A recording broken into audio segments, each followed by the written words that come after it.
Hello and welcome to another episode of Hit the Books Podcast. I'm one of your hosts, Chris Holcomb. And I'm Emery Saunders. And we're here to give you all the saucy deets on everything comics this week. For those of you unaware, this is your weekly comic book podcast where Emery and I, and perhaps a guest, run you through the latest news, the new releases coming to your local comic book shops. Please support your local comic book shops. And discuss a topic about the world of comic books for your amusement. If that sounds like a good time, be sure to hit like and subscribe and stick around for more. You can always listen to us on Spotify, Stitcher, iTunes, Podbean. I'm sure there's more. They're not coming to my head at the moment. Yeah. And obviously, we're on YouTube. Yeah. In most places where you can listen to a podcast, we are there. You can also reach out to us on Twitter at HTBVids, on Facebook at facebook.com/hitthebooks. You can comment on our YouTube page. We're usually pretty responsive on there.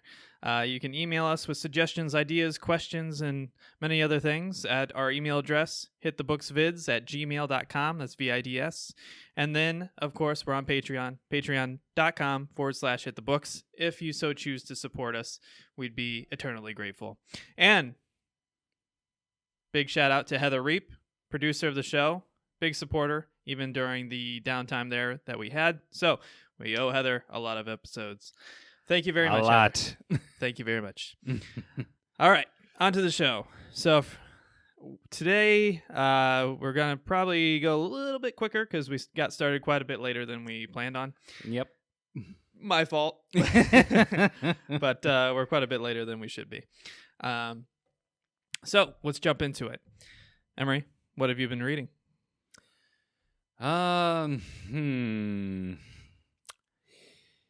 You know, I've been trying to keep myself abreast of the ever-growing train wreck that is the Dawn of X. I don't know why you're still doing this to yourself. Pure masochism. Clearly.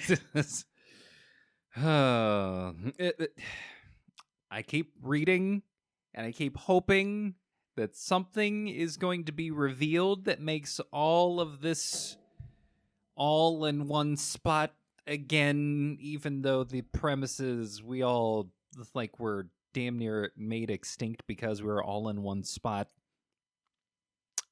again. Surprise. It's almost like an ethno-state is a really good way to make yourself an easy target for a genocidal asshole with, I don't know, nuclear codes?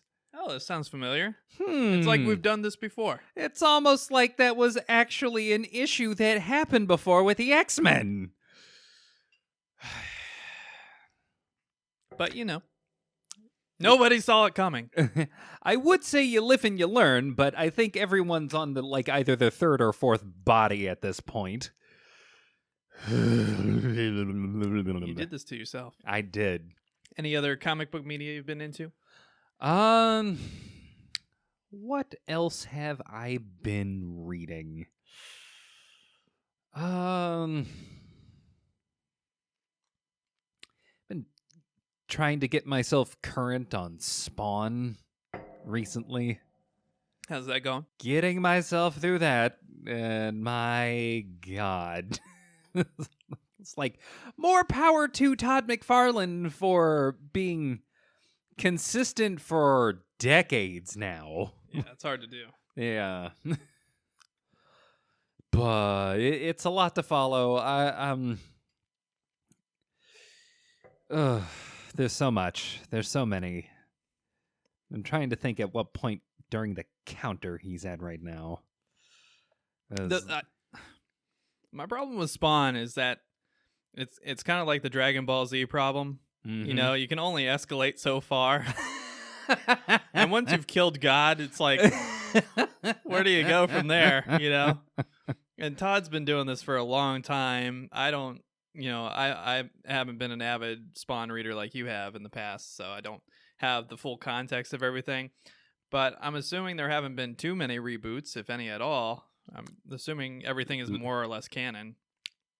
Everything is canon. So, yeah. No reboots. How the fuck is this book still going? I just don't understand. Like, how do you keep the thrill alive, you know? Well, here's the reason why I have been going back is because I recently just managed to see that they had reached 300 issues. Which is a feat in and of itself. Yeah, definitely. And to anyone who wants to get caught up, spoiler alert,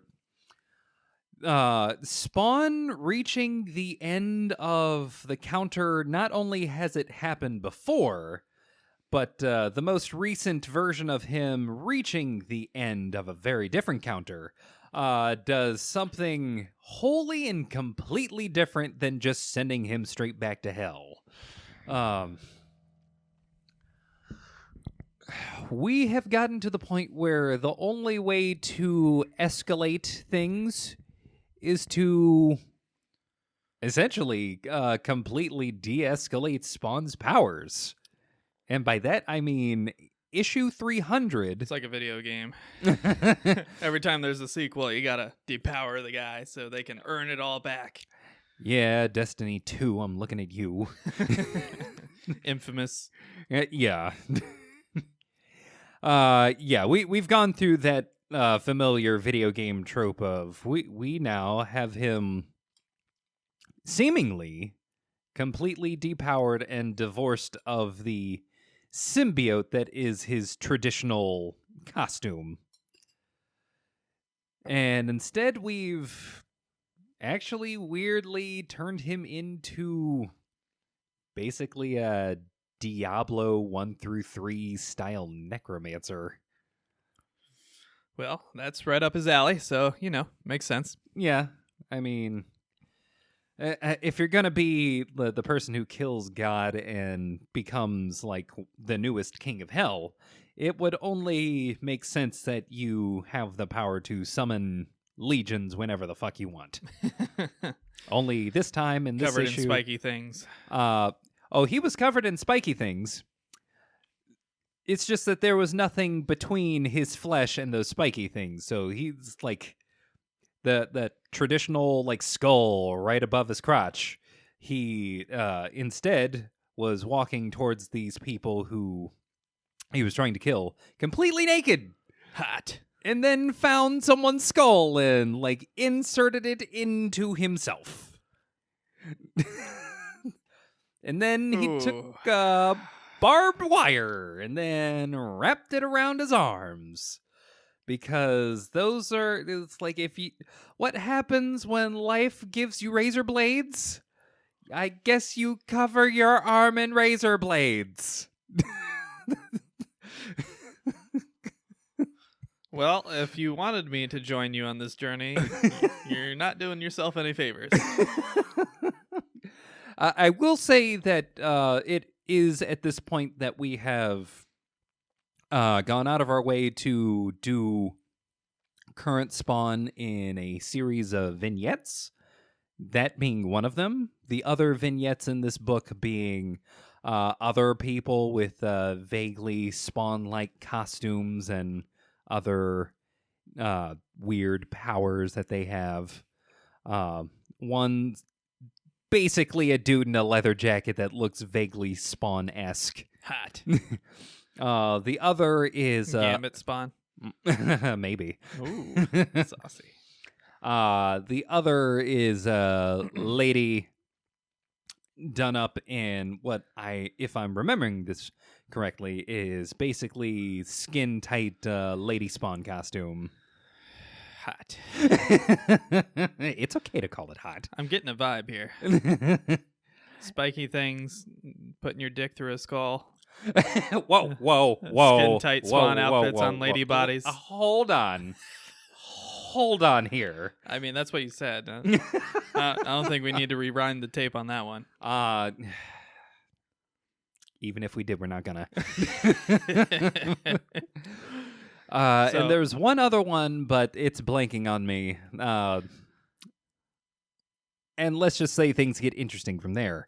So bottom line, are you enjoying it? Yes. The most recent issue that came out It is very current day superhero storytelling, but it's also very classic Spawn storytelling, where a lot of it is done with let's start the issue with news reports. Just panels of people on different television channels just reporting this weird shit that is just happening. And we're assuming someone's doing something about it. Yeah. And never actually mentioning Al Simmons until we mention that Al Simmons outed himself to the entire world. Ooh, okay. Interesting. So, recommend we pick up? Get hopping on point? I will always recommend Spawn, but issue 300 is as good a spot as any. All right. There you have it. Anything else going on in your comic book world, Emery? Not particularly, no. Oh, okay. Well, I have read one of our covers of the week from last week. Mm-hmm. I did not get to both of them. Unfortunately, Chastity number 4, which was a variant cover of the week last week. It's 4 issues in. Mm-hmm. 2 issues in. But, working your way up. We'll see. Okay, maybe working your way up. You know, nothing to knock on Dynamite, but the storytelling isn't really the focus of the Dynamite books. It's more of the other things most of the time. The artwork. There are strong exceptions. Like I remember a very specific run of Red Sonja that was very good. Red Sonja comparisons. I mean, a good book's a good book. But yeah, Chastity number 4. We'll see what happens. I should have an answer for you next week. Okay. But did the content match the drapes? Did it? For Sporter. Get my Midwestern accent out. SpiderMan Noir number 1. SpiderMan Noir. Yeah, it's great. Yeah, definitely pick it up. So, reading the book, I was very impressed with the artwork on the inside, which is always a good thing. Now, there are some panels that are kind of awkward. Like, you wonder if the artist really thought through the body positions very well, because there's just awkward positions. Yeah. But I kind of get the vibe they were going for. They're kind of going for that kind of over dramatic, like 40s, 50s TV/movie features. Or like a classic radio serial. Yeah, so it's unique for sure, and I like 40s Spider-Man more than I ever had a right to. Like, it's very fun. It's very cool. It's actually pretty grounded. It's almost like a Marvel Dark book. It doesn't get quite that gruesome, but they talk about very mature things. Very mature things are happening, not necessarily on the page, but they talk about it and obviously paint a vivid picture. The art aesthetic is great. It's a lot of blacks and grays and, just a touch of, that tan beige to give some skin color here and there. But a lot of the smoky kind of atmosphere, a little hazy atmosphere in 1940s New York City. There's just a lot to like, and I actually like the spin they did with Peter Parker. I like the spin they did with a few of the other characters. I won't spoil them because it's a number 1. You should go out and buy it. Obviously, the cover's great because it did win our prestigious Nay Life-Changing Award of Comic Cover of the Week. Because of course it did. But I highly recommend this book. The writer for SpiderMan Noir is Margaret Stoll. And the illustrator for the interior is Juan Ferreira. And they are doing a great job. So I really, really am impressed. I am really surprised by how much I like this book. It sets up very well for, a good story going forward. I really hope it pays off. And just can't recommend it enough. So obviously, once again, congratulations to Dave Raposa for winning the prestigious Nay Life-Changing Award of Cover of the Week last week. And big congratulations to Margaret Stoll and illustrator Juan Ferreira for doing such a wonderful job on that first issue. I look forward to many more. But yeah, that's pretty much all I read. The Chastity books and the SpiderMan Noir from last week. I do want to dive in a few more books, but unfortunately I've been pretty time crunched trying to get everything ready for this new series we're trying to do. For those of you, if you missed the last episode, we have a new initiative that we're trying to work on.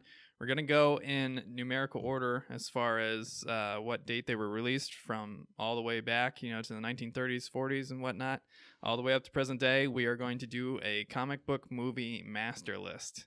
Ooh. Which is quite an endeavor. And the hardest part right now is just getting all the movies in order with the dates. That is quite the compilation. There are Wikipedia pages that have all the comic book movies that have ever existed, but they're not in order of date. So that's the hard part. So doing all of that is a lot of work. There have been a lot more than even I thought. So it's going to take some time. I apologize, but it's coming very soon. And as soon as we know we're ready for the first episode, we'll post it on our social media. And we'll also talk about it on the show probably next week or the week after, if I had to guess, is when we'll announce the first movie to watch and where you can get it. So look forward to that, if you would. Really looking forward to watching.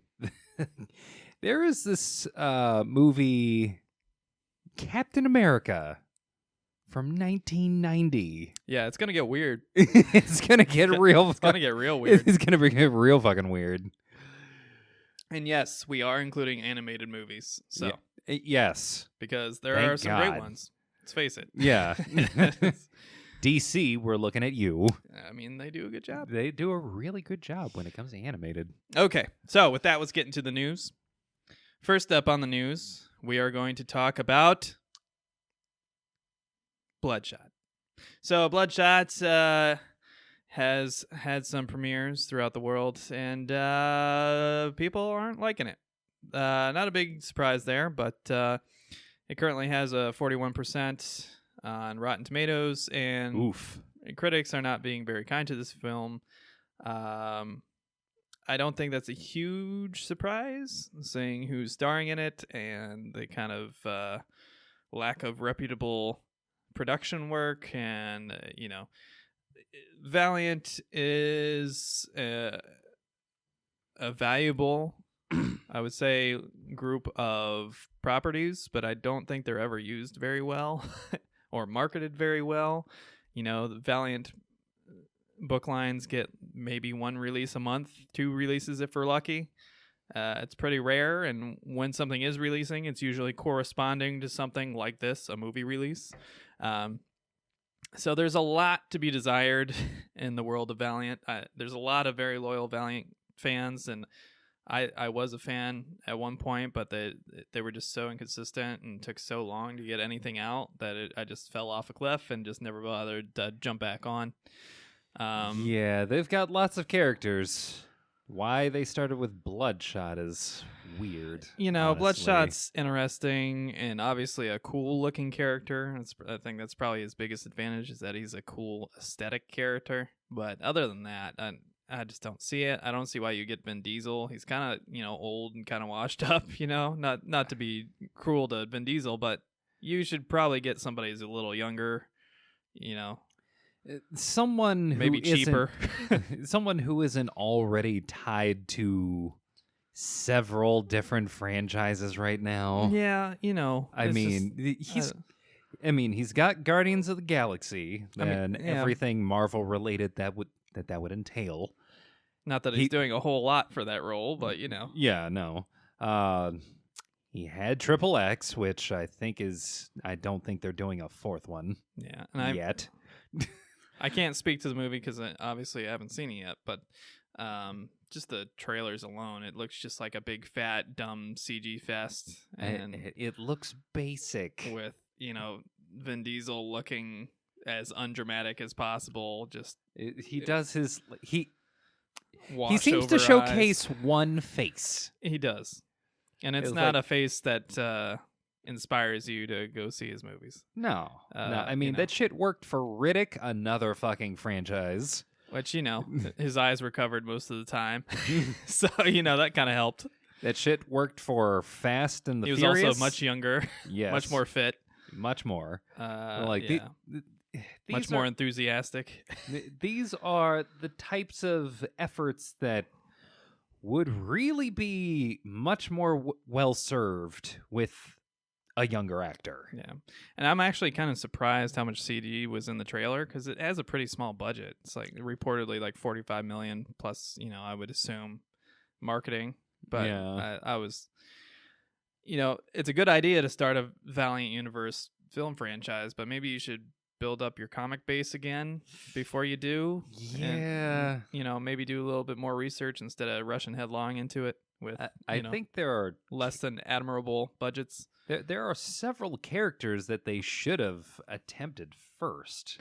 Not the least of which, just because of the comparisons that could be made, are either Ninja K or even XMen Noir. Yeah. So it's, they have good script writers on the job, at least, as far as their reputations are concerned. But the director is, kind of a first-time director. He was a VFX supervisor previously. That's kind of what he's known for. So I don't understand where this translates unless they're just looking for the cheapest, possible person that's somewhat competent. They could, Not to say that he did a bad job. I obviously haven't seen the film, but, it doesn't inspire a lot of confidence. Yeah, no. So not a big surprise there, but best of luck. Maybe the critics are completely wrong. Maybe it's a great movie. That would be great for Valiant, but I don't think so. And I don't understand why you build your franchise around a guy that's like 50 years old now. Yeah, maybe older. It just seems like a bad combination. Right. I think this was unfortunately. I think this is probably going to go the same way as the Dark Universe cinematic universe. No thanks. Yeah. Oh, well. We'll see what happens, but... we'll see, I guess. I'm not really inspired by this fact. And next up on the news, Disneyland has officially set an opening date for its Avengers Campus, which will be a Marvel attraction and California adventure, and will be officially open on July 18th. Emery, do you care? No. It's like, one, Disneyland already costs enough as is. It's true.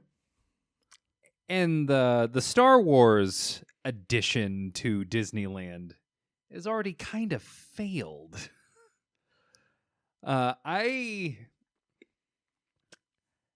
And also the timing that they decide to come up with for like putting that out there literally could not have been worse. Yeah, it's rough because coronavirus and everything. Spoiler alert for the future news segments, but yeah, it's probably not the best time to be announcing a place where everybody comes together in contact with many, many, many people. Oh yeah, absolutely not. Yeah. It's probably the worst thing you could ever probably come up with. That being said, if it were me, I would probably it would be something that I would think would be in the best interest of Marvel in general. Yeah, is to have something like this, an Avengers Campus, completely separate from Disneyland. Yeah, maybe. I don't know how you open an entire theme park based around. I mean, there's plenty of materials, obviously, but it might be a struggle. Yeah, I would personally I have ideas for how you would run a theme park completely centered around the Marvel universe. Yeah. And it's like there's basically you could come up with a ride for each and every single hero. For sure.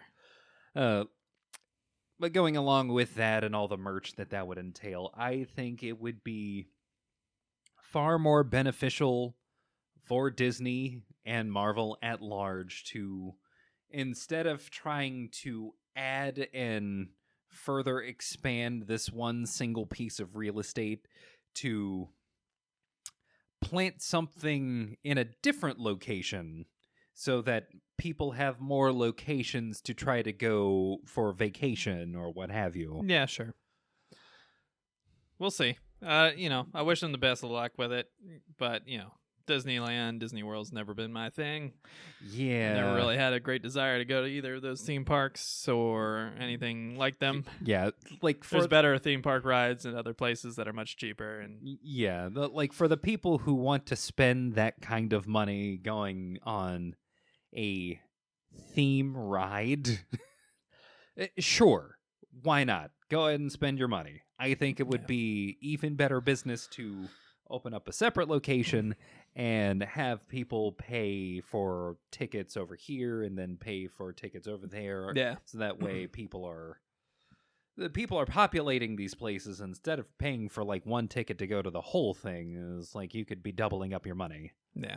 I have a buddy from the Army that's been talking on Facebook about how he's gonna go the first day. He's gonna fly out there so he can do it. And I'm like, man, you're gonna be, if you're lucky, you're gonna have one ride that you can actually enjoy. It's just like every time they open a new section, there's always like 4 or 5 rides coming, but there's only one that's actually available, and the line's always super fucking long because it's brand new. Yeah, maybe wait. And coronavirus and all that. Maybe wait like half a year or so. Give them some time to refine things. Yeah, don't be a hero and be the first one to test this shit out. Yeah, nobody wants to be a test monkey for a roller coaster. Yeah, let someone else make that decision for you. Yeah, for sure. So, let's get into our plague segment. We got a few news items. My plague doctor mask. Yeah. Unfortunately, the masks are all sold out, so shit, we're pretty much fucked. But if I don't show up tomorrow, it's been nice knowing you. Has it? You son of a bitch. Rest in peace. Hit the books. We hardly knew ye. Sorry, we tried. But there's obviously been a lot of controversy, surrounding the kind of panic for the coronavirus and anticipating its spread throughout the West as it's spreading through the East, the Far East currently. Last week's episode, we talked about how the Emerald City Comic-Con had to be addressed and actually canceled pretty much everything. This week, probably the biggest game show of the year, which is kind of a bummer for me because I'm one of the few people that admittedly likes watching E3. It's like a gaming event like the Super Bowl or the World Series for me. It's just a weekend where you can focus exclusively on new video game announcements and exciting things and make great memories. And even if the games don't necessarily pan out like they're advertised, it's always a fun event. Yeah, and it kind of bums me out. Yeah, E3, I've always seen it as, like, to further compare it to, like, the Super Bowl. It's like, I always would compare it to, like, the Super Bowl halftime show. Yeah. But if you extended that maybe half-hour halftime show to, like, 3 days. Yeah, and this is probably the worst year for this to happen. So, ooh. Yeah. What we're obviously leading to is E3 has been canceled due to the coronavirus. There was a lot of rumors it was going to happen. Obviously, big names like Sony decided not to be there this year, which is, kind of what they did last year, more or less. Yeah, they've been holding their own thing. And, that's fine, but it just really bums me out, especially on a new console season when we know new consoles are coming at the end of this year. Yeah. Like, this is the one year where I really want an E3 and I'm not getting it. And it just really sucks. And, obviously there were several vendors that had pulled out of E3 and weren't going anyway. But I think eventually the pressure just got to the organizers. The Entertainment Software Association just had no choice but to actually cancel this outright. So kind of a bummer. Really disappointing. Hopefully, these developers that were planning these big shows, are recouping some of what they spent on, booths and all this stuff. Yeah. And hopefully, we can still get some good footage and, trailers and announcements and whatnot, via private streams. But man, does it suck. It blows. Oh, yeah. And I wonder what like all those video game, review sites that rely heavily on income for around E3 season, Yeah. what are they going to do? I bet they spent all the money to get out there and have all the infrastructure set up, and yeah, that it's a nightmare situation. Is dependent and reliant as it can be for anyone to be a part of access media like this. I can't think of a worst case scenario other than the entire thing being completely canceled. Yeah. So really, really disappointing. I don't know how you feel about E3, but I honestly looked forward to it every single year. And I'm really bummed out that it's not going to happen. I think as someone who's been partial to PlayStation products for a very long time, I've been far more interested in PlayStation's like exclusive show than E3 by itself. I'd still pay attention to E3 because there's usually something cool being revealed. But I think with like the last couple of years, E3, I've been progressively falling off of it. Yeah, I think just going back a few years, their biggest mistake was when they started just letting regular people in. Yeah. I think that was like the tipping point, because when it was just like coverage sites, and it was easy to get a pass. If you had some kind of website or something that you could verify, you could probably get a pass. It wasn't like it was impossible to get in unless you were part of some big company. Right. But it was kind of nice because obviously there's less traffic prohibiting the actual media sites from getting into these booths and seeing the trailers. It was kind of closed behind door stuff, so it was a little bit more mystery to it. People weren't literally playing the game like Joe Schmo on Twitter. It was a different time, like not even a few years ago, when that was the kind of event that you could say would be wholly and completely distinct from just a convention.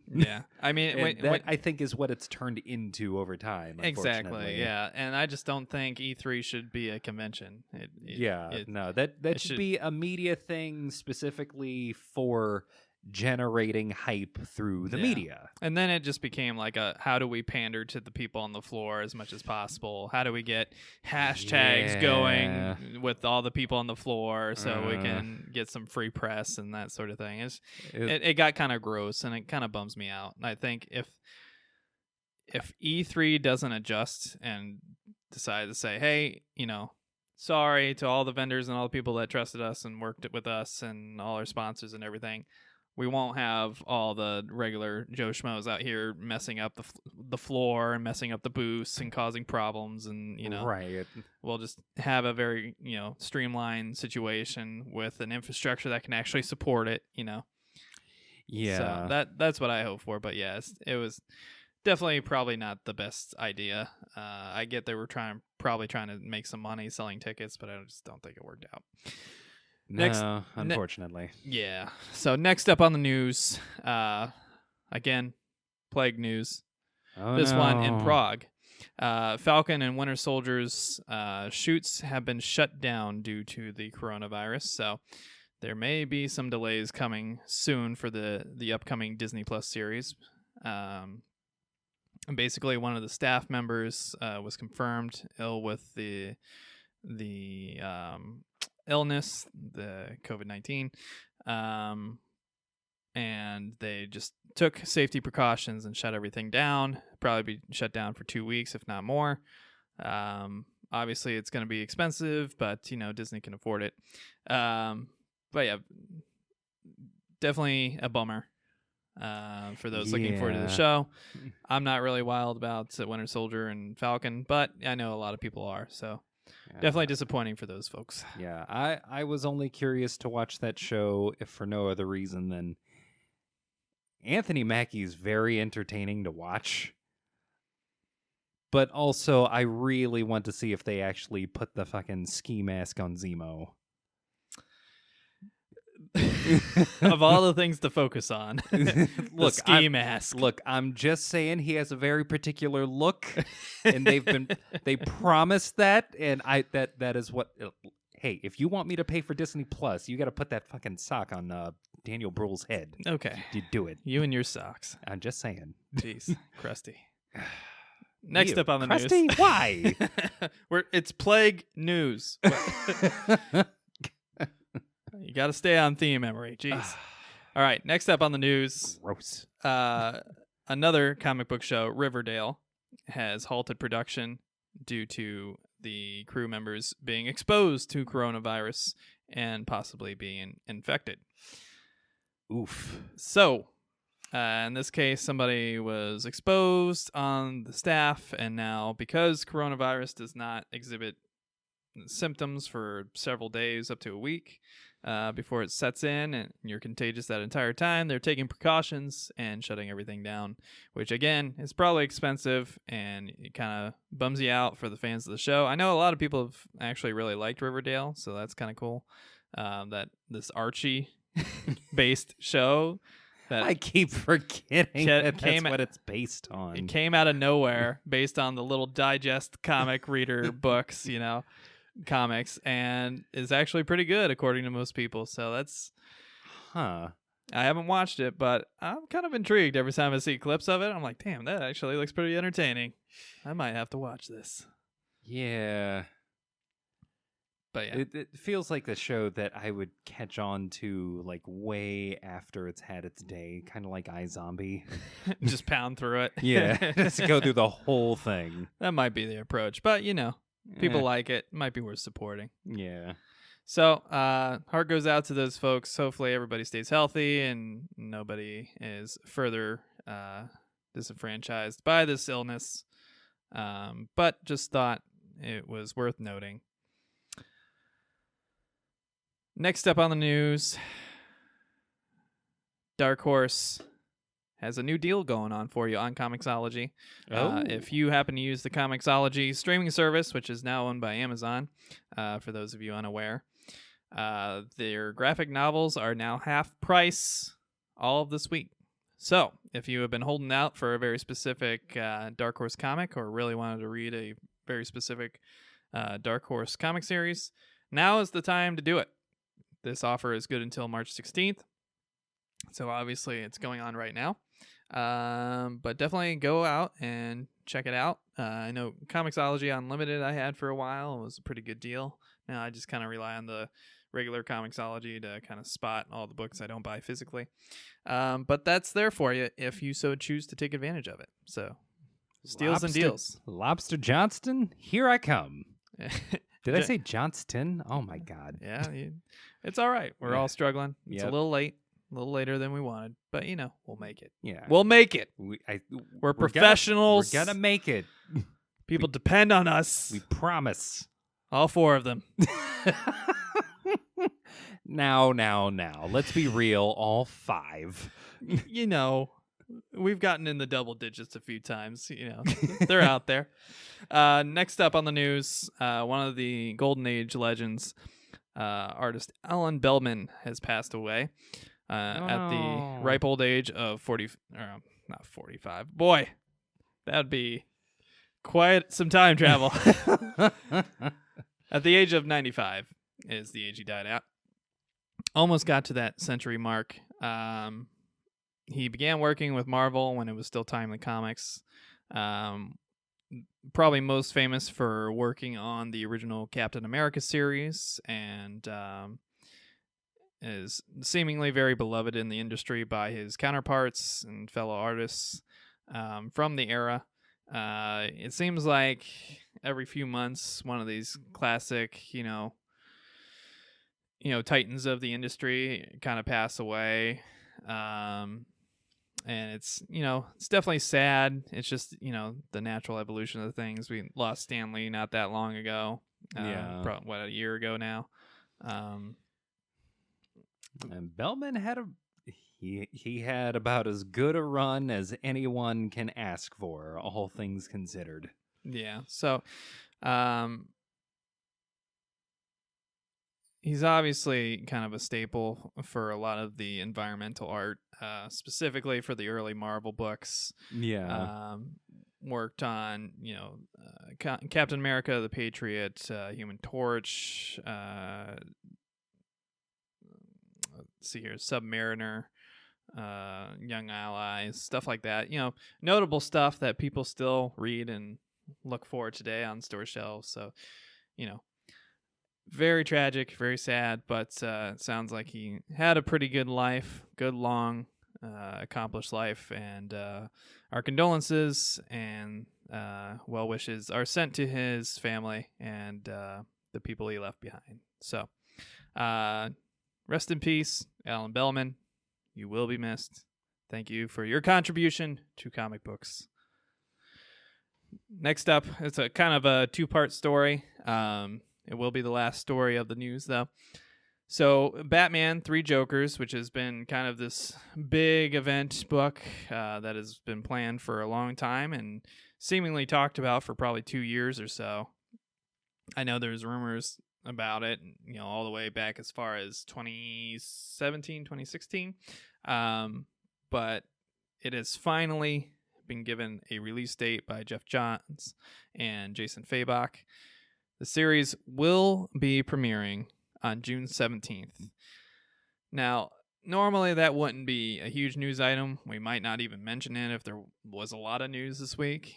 The thing that makes this interesting for us specifically is that Jason Fabok was in an interview quite recently with Entertainment Weekly. I want to make sure I got that right. And he said that the series took so long to produce because they wanted it to be done before it was released. They were trying to not have the drastic delays of its predecessor, Doomsday Clock, which is the big event that came prior. Now, Emery, is it just me, or have we not been talking about this for 3+ years on the podcast? How we want every big event and comic creator to create a storyline and finish the storyline prior to releasing the book to avoid delays, because delays kill books. It's not just you. Oh, okay. Great. So, among our double-digit viewership, clearly... You heard it here first. Somebody at DC Entertainment has been listening. Maybe. I sure hope so. But somebody's been paying attention, because it sounds like, assuming they're not bullshitting us, and I swear to God, if there is even one delay, I am calling bullshit on all of you. And I fully expect there to be some bullshit being called. Okay, in your defense, viewers, I will say that we have plenty of reason and room for cynicism. I mean, when it comes to people literally making claims like this. It was so bad at one point that I think towards kind of second season of the show, episode like 20-ish and beyond. Yeah. We started having to have Delay Corner, which was a basically weekly segment where we talked about the newest delays and upcoming delays. And it wasn't just DC. It was Marvel's, DC, Dark Horse, you name it. There was delays, And I don't know which is worse, releasing basically no books or saying you're going to release a bunch of books and releasing like a quarter of them on time. And I really just don't know what's better or worse. I guess the former is probably a little worse just because people forget you exist completely. But I'm going to put out an analogy for you. This is what Delay Corner was like. Imagine being told at a restaurant that it is going to be, it's going to be like 5-10 minutes for your premium New York strip steak to come out the medium to medium rare that you were wanting. And 10 minutes pass, and it's like, okay, maybe it'll be coming up soon. 15 minutes pass. Okay, are they doing it? 20 minutes pass. I guess I'll go through all of the bread that they put out here. 25 minutes pass, 30 minutes pass. This is a very specific analogy. Are you hungry, Emery? This isn't about me. When you order something and they give you an expected release date, at what point do we say, you know what, I'm just going to get up and leave because not only was the thing that I promised not here, but I'm starting to think that they completely forgot about the thing that I had already paid for at this point. It's like, how do I get my money back?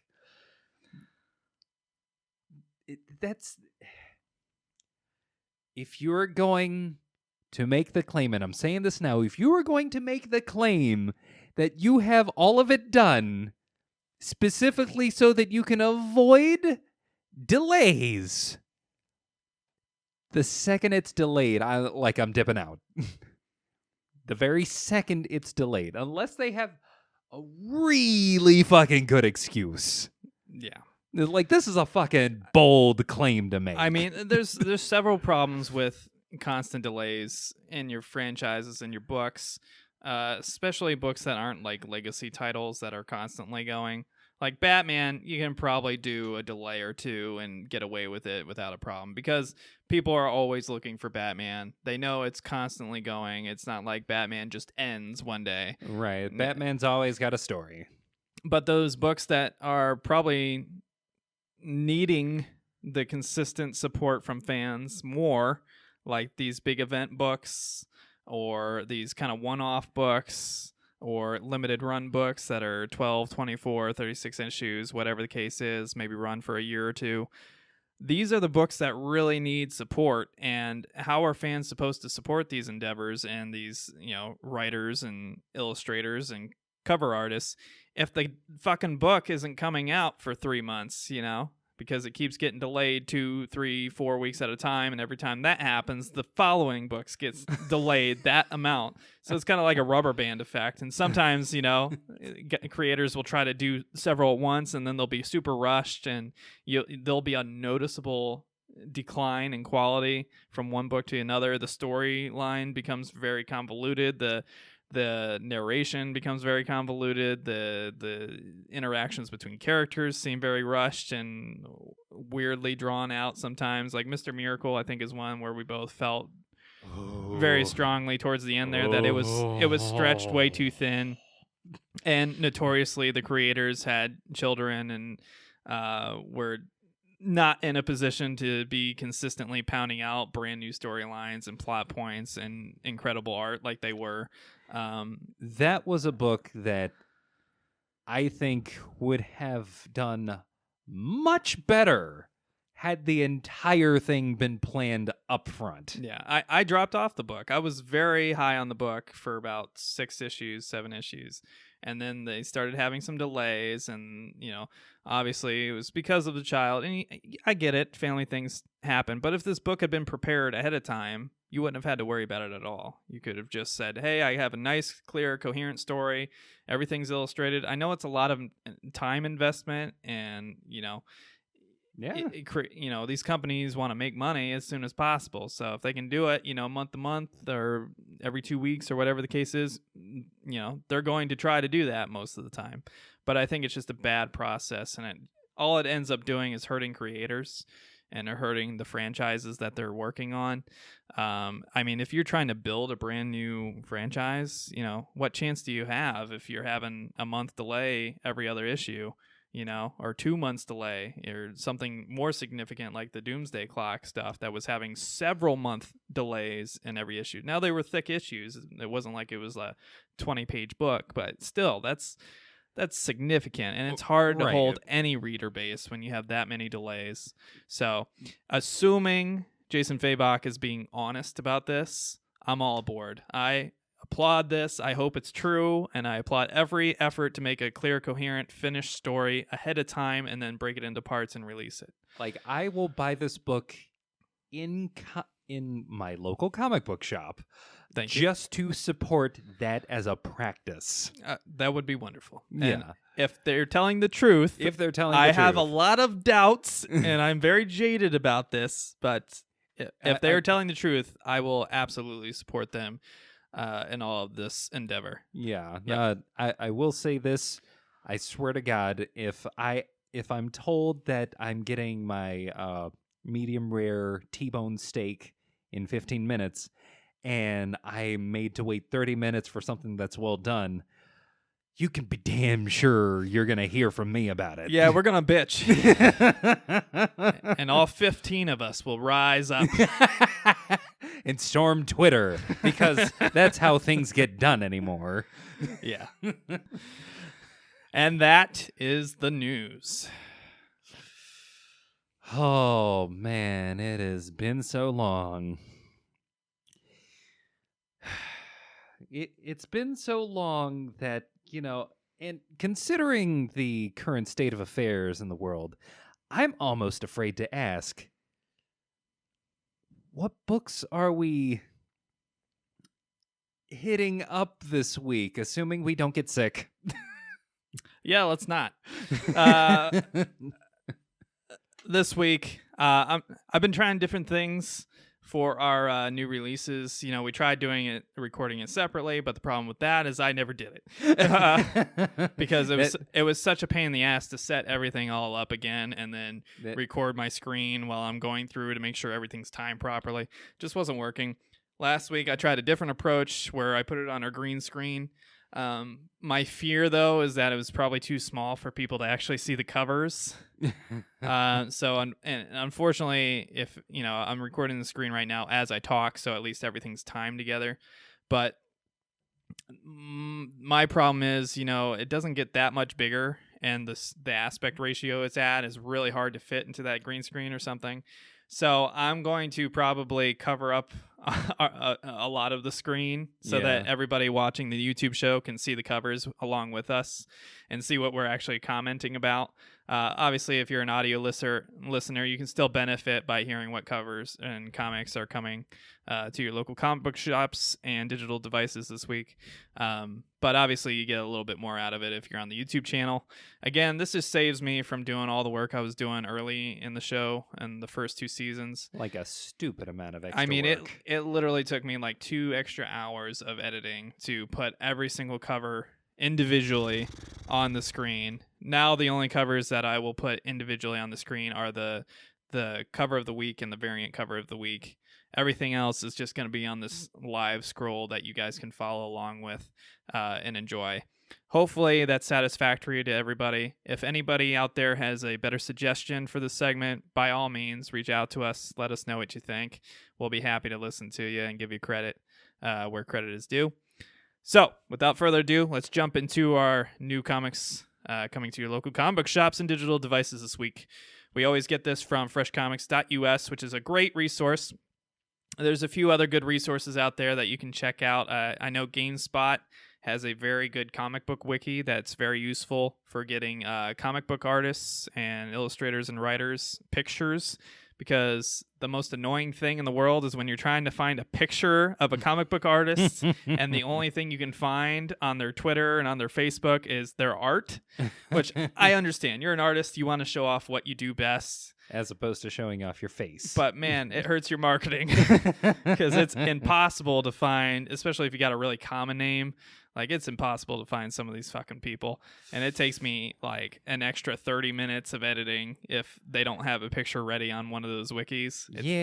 So just a pro tip out there to all of you, early, adoption artists and illustrators and colorists and writers.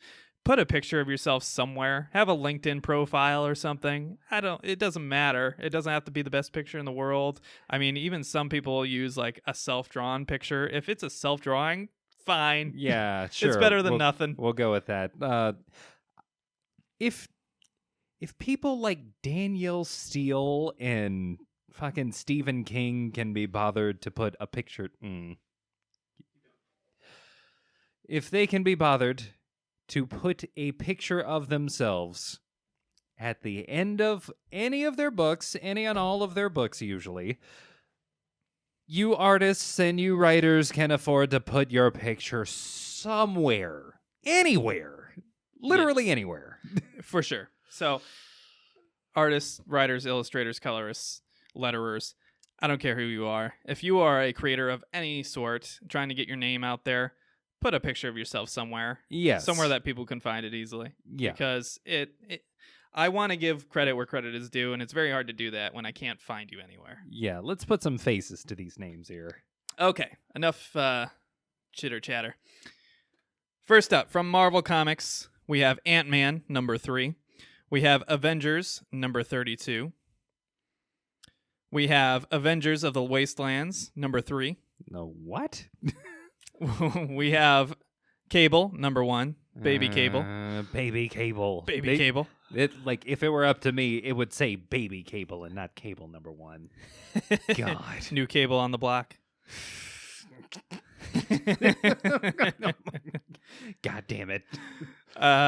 Next up, we have Ghost Riders, number 6. Hot. I think I'm going to stick with this if this works out in editing, because it's kind of nice being able to show all the variant covers along with the main covers. You can see what we had to pick from. Yeah, it's kind of nice. Next up, we have Gwen Stacy, number 2. Why? I don't know the context of this. I wonder if it's kind of like Archie comics type of thing. It kind of looks like that from the cover art. Yeah, maybe. Next up, we have Hawkeye, Free Fall, number 4. Huh. We have Jessica Jones, Blind Spot, number 5. Hot? Is Jessica Jones Miss Marvel now? She's definitely dressing like it. Next up, we have Marvel Tales, Silver Surfer, number 1. Silver Surfer. So you're the Marvel expert. Why don't you know these things? What is going on? Why you're supposed to be my insider. I am the DC shill. You are the Marvel shill. What is going on here? Okay. If I were to tell you that Marvel, in at least a couple of ways, has gone so far off the rails that it's hard to keep track of literally anything that they're doing anymore,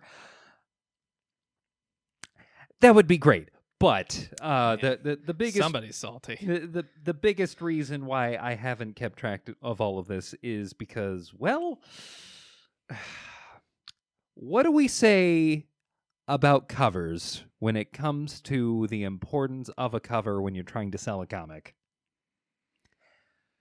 First impression is everything. It matters. Yeah, it definitely matters. Yeah.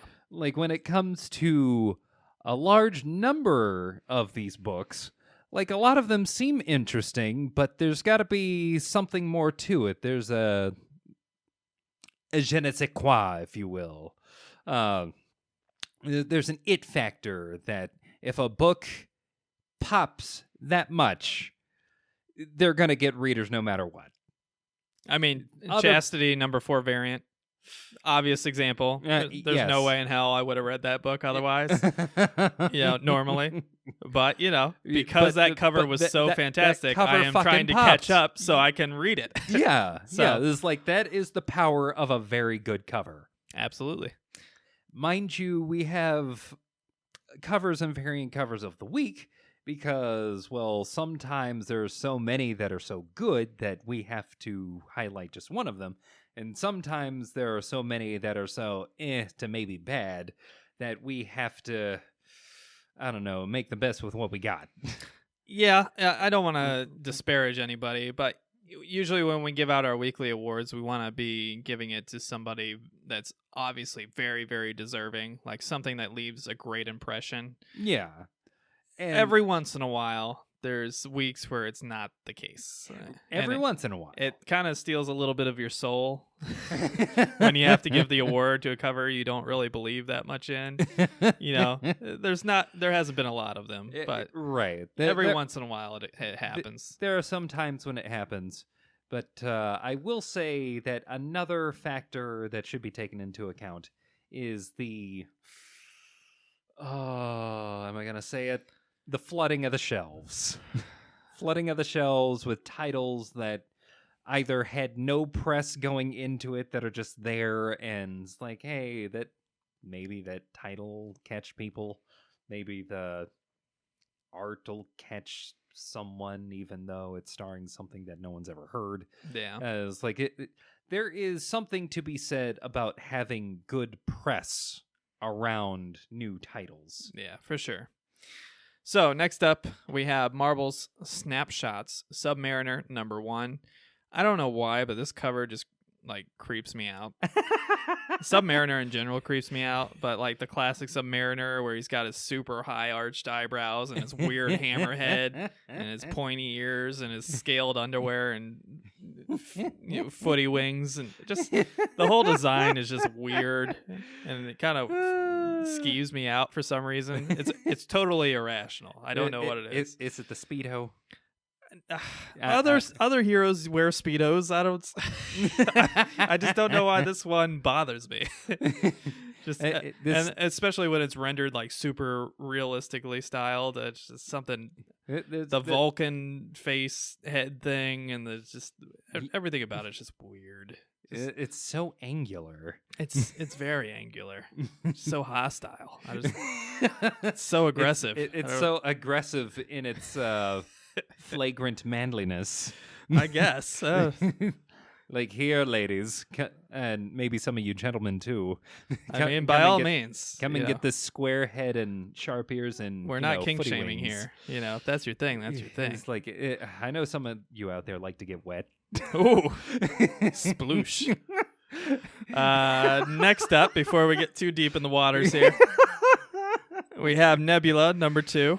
Oh. Now, this cover next to it did not, spoiler alert, win our cover of the week, but there's something cool about it. I'm going to look at this freaking artist because it looks a lot like the classic Cowboy Bebop art. It definitely gives me either that or kind of like old school anime. Ghost in the Shell, maybe. Yeah, I could see that too. Yeah. So definitely a cyberpunk feel to it. Javier Rodriguez did that cover. Great cover. Definitely a candidate, but did not win this week. But yeah, I just want to give that a shout out. Just thought it was kind of cool. Yeah. Next up, we have New Mutants #9. Whose movie will come out eventually.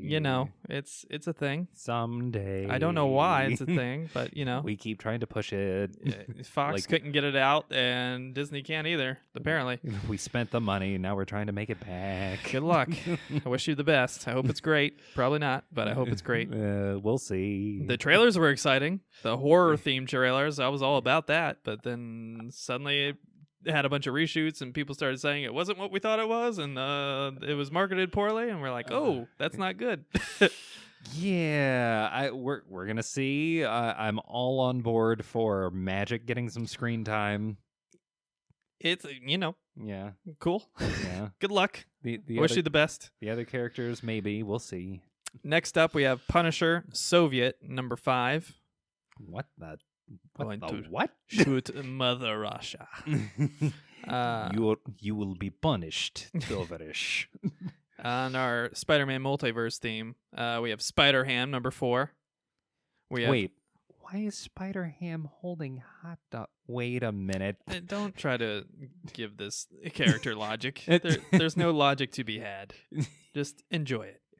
You know what it is. Do I? No. Next up, we have Spider-Man, The Black Cat Strikes #3. Meow. Interesting cover art. Not a winner, but interesting. Mm-hmm. We have Star Wars Bounty Hunter #1. For you fucking nerds. Very cool rendering of Boba Fett there for you fucking nerds. In his jetpack and all of his about to be put in a Sarlacc pit glory. The most overrated character of all time. Next up, we have Star Wars Darth Vader #2. For more you fucking nerds. We have Star Wars The Rise of Kylo Ren #4. For more of you delusional fucking nerds. God. Yeah, that's right. I said it. Applying too much into the kayfabe here. I mean, Star Wars is dead to me. It's just a fact. Rian Johnson was the last nail in the coffin for me. Haven't seen the new one. Don't care to. It's dead to me.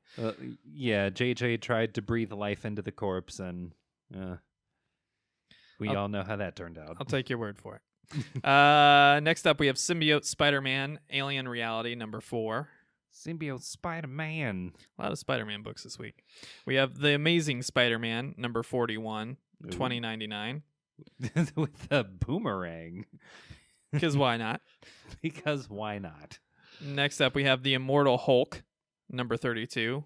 Why is with what looks like the dragon from Neverending Story on the cover? It's like I was gonna say that's either Falcor the Luck Dragon, or it's a very cutesy, dolled up version of Wendigo. But you know, a thing can be two things. I think it's the Neverending Story dragon. That's what I think. Never-ending story. Don't get that in my head right now. Next up, bad. we have Thor #4. We're never going to get through these covers at this rate. We have Venom #24. Goopy. Very goopy. And we have X-Men, your favorite book, #8. How dare you? Not to you. I'm talking to Marvel right now. Oh, How gotcha. dare you? Understood. Next up, from Dynamite Entertainment, you know what to expect. There's going to be boob art. There's going to be naked body art. There's going to be Deja Thoris. There's going to be Red Sonja. It's going to be hotness all the way down. There's going to be Vampirella. There's going to be Chastity, and they're all going to be butt-ass naked. No, they're not going to be naked. They're just going to be damn close. A shred away from that. But that's not to say there aren't good books in their lines, because you can always find one or two that are worth reading, for sure. And, you know, said but. We don't kink shame here. If this is your vibe, by all means, I've certainly bought these covers. I'm going to buy these covers. I mean, it happens. It sells. You know. There's no getting around it. So first up, we have Black Terror #5. Not really sure which is the variant because they're both labeled as variants. Yeah. We have Chastity #5, which again, not sure which one's the real one because they're both labeled as variants. Yeah. We have Death to the Army of Darkness #2. Shop smart. Shop S-smart. Next up, we have Deja Thoris, with just as predicted, a shred away, a shred away for sure. Literally, no cover is as hot. Deja Thoris #4. Every time. Deja Thoris is usually quite saucy, so you know, so much sauce. And let's see here, we have 1, 2, 3, 4, 5, 6, 7, 8, 9, 10, 11, 12, 13. 14, 15, 16. 16 naked Deja Thoris variants. But please continue. Next up, we have James Bond #4. We have... See, now the audience can kind of understand why this is so difficult sometimes. Oh yeah, there's a lot to try to sift through. We have a cool stylistic cover, Vampirella cross Red Sonja #7. Lee's Jay art. Lee cover. Yeah, Jay Lee has awesome art and a cool, very cool style that only he does. Yeah. He did a lot of DC books for a while there, I think probably 2 years ago. Really, really enjoyed his artwork on those. I think Batman, Superman was one of them. Yeah, I was a really big fan of. Yeah, I've been a fan of his since he did the work for the Gunslinger graphic novels, which were amazing. Yeah, definitely good. Definitely good artist. And then we have some variants for Vengeance of Vampirella #5, but I think those were also advertised last week, so not a big new thing there. And again, fucking a shred away. I mean, a shred. So hot. A shred of fabric there. So, you know, enjoy. If that's your thing, enjoy. I'll be in my bunk. Whoa. Next up from DC Comics, we have Aquaman Giant #3. We have Batman and the Outsiders #11. Black Lightning getting some showtime. Although, after finally getting some showtime, CW, I'm looking at you. Next up, we have Catwoman #21 with a pretty fun action cover. Now, this is what I like from DC. This is perfect. You know, yes, they have a little bit of text, which is annoying, but it's not terrible. They got their DC logo that they integrated, I think, early last year. That's much more subtle and not as striking. And there's no barcodes. Thank It's God. the most important thing. No barcodes. Yeah, Thank you. Get those fucking barcodes off the front, Marvel. Yeah, I like, the cover's very good. It didn't win our cover of the week, but what really makes this cover great is just the integration into the logo and all that other stuff. Really like it. Not too busy. Really, really enjoy it. Simple and to the point. For sure. Next up, we have Green Lantern Season 2 and Number 2. I'm not sure why they're putting seasons on it now, but, by all means. Because we know damn well it's going to be a very long time before we dramatize them in live action again. Yeah, we'll see what happens. Yeah, as long as we they're will not see. paired up with Ezra Miller, I'm okay with it. Next up, we have Hawkman Number 22, which this cover, I get what you were trying to do. It's a great impression you're trying to strike, but you can't even make out what the fuck's going on. Yeah. Next up, we have House of Whispers, number 19, which is one of the Sandman universe books. Next up, we have Looney Tunes, number 254. We have, I want to say Ruby. That's what everyone calls it. I haven't heard anybody pronounce it, but I'm assuming it's Ruby. RWBY, number 6, which is a very unique book in the DC line. Has a very anime-esque art style. But cool, nonetheless. It's always good to have something different, especially now that Vertigo is resting in peace. Yeah, that is originally an online web series done DC completely picked it up in CG. Yep.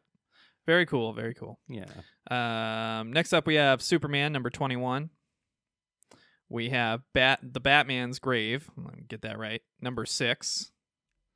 We have That's bold. Definitely. We have the Dollhouse Family, number 5. Interesting. We have the Flash, number 751. Again with the numbering. Come on. We know there's a lot of them. Yeah, you can count on the Flash to be nothing but lightning bolts and speed lines. We have the Terrifics, one of the lasting members of the new era of my DC God. heroes. They're still going. The Mad Lads. They still kept it going. Yes. They're one of the few that survived. Oh. There was a lot. Sideways should have survived.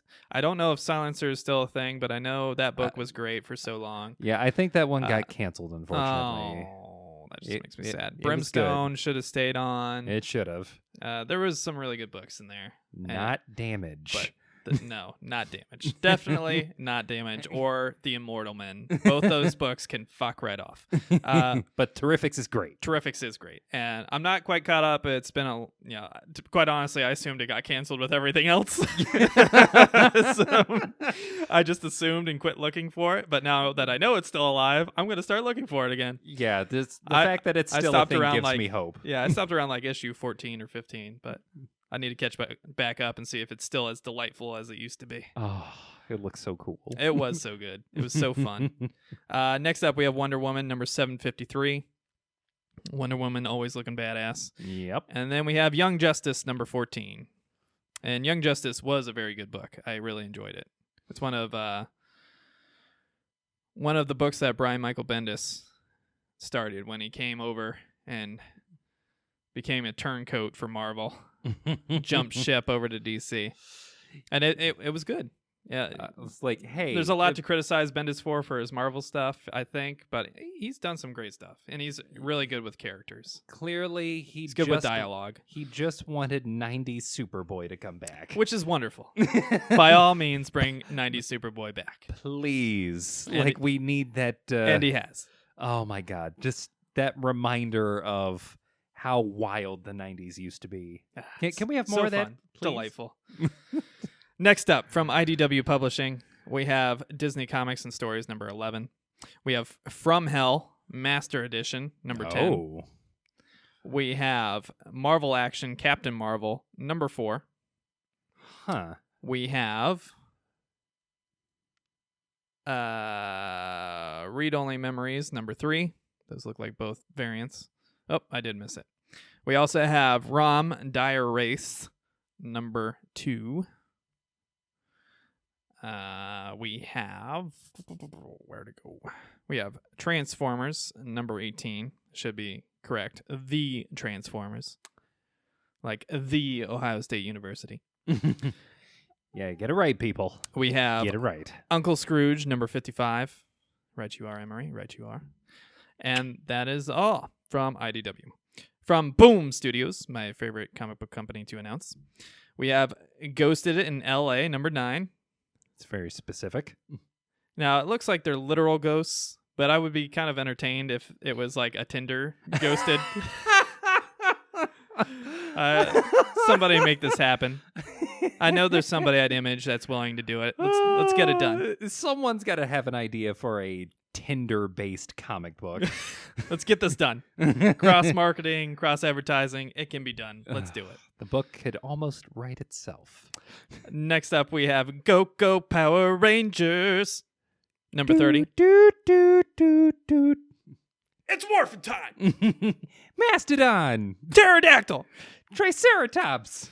I forget the rest. Saber-tooth tiger. Yeah. Tyrannosaurus! Yeah. Oh, wait. We forgot the 6th one.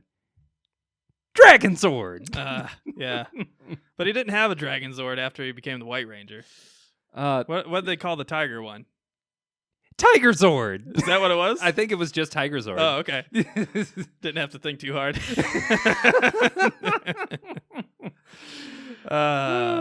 That's so much fun. Classic. Next up, we have Ronin Island, number 11. You ever think, man, we're fucking dorks? Oh, only whenever I wake up. Oh, okay. It's not too bad then. Yeah. For me, it's right before I go to sleep. Oh. Gets dark. Oh my God. It's real dark in that bedroom. Next up, we have The Storyteller, Ghosts, number 1. Ooh. And we have BB Free, number 3. Lots of bubbles. Huh. From Dark Horse Comics, remember? They are 50% off right now on For their graphic novels. for their graphic novels. Although it looked like it was comics also. It Hmm. didn't seem like it was just graphic novels, although that was the title line. Yeah. Bears investigation. Maybe it's not new titles. Who knows? First up, we have Blackwood, The Morning After, number 2. We have Criminal Macabre, The Big Bleed, out. big important word there. It's like the big bleed. Out. Number 4. Quickly jumped from a book about teenage puberty to a book about murder. And the title's a mouthful. That word matters. Next up, we have Elf Quest, Stargazer's Hunt, number 3.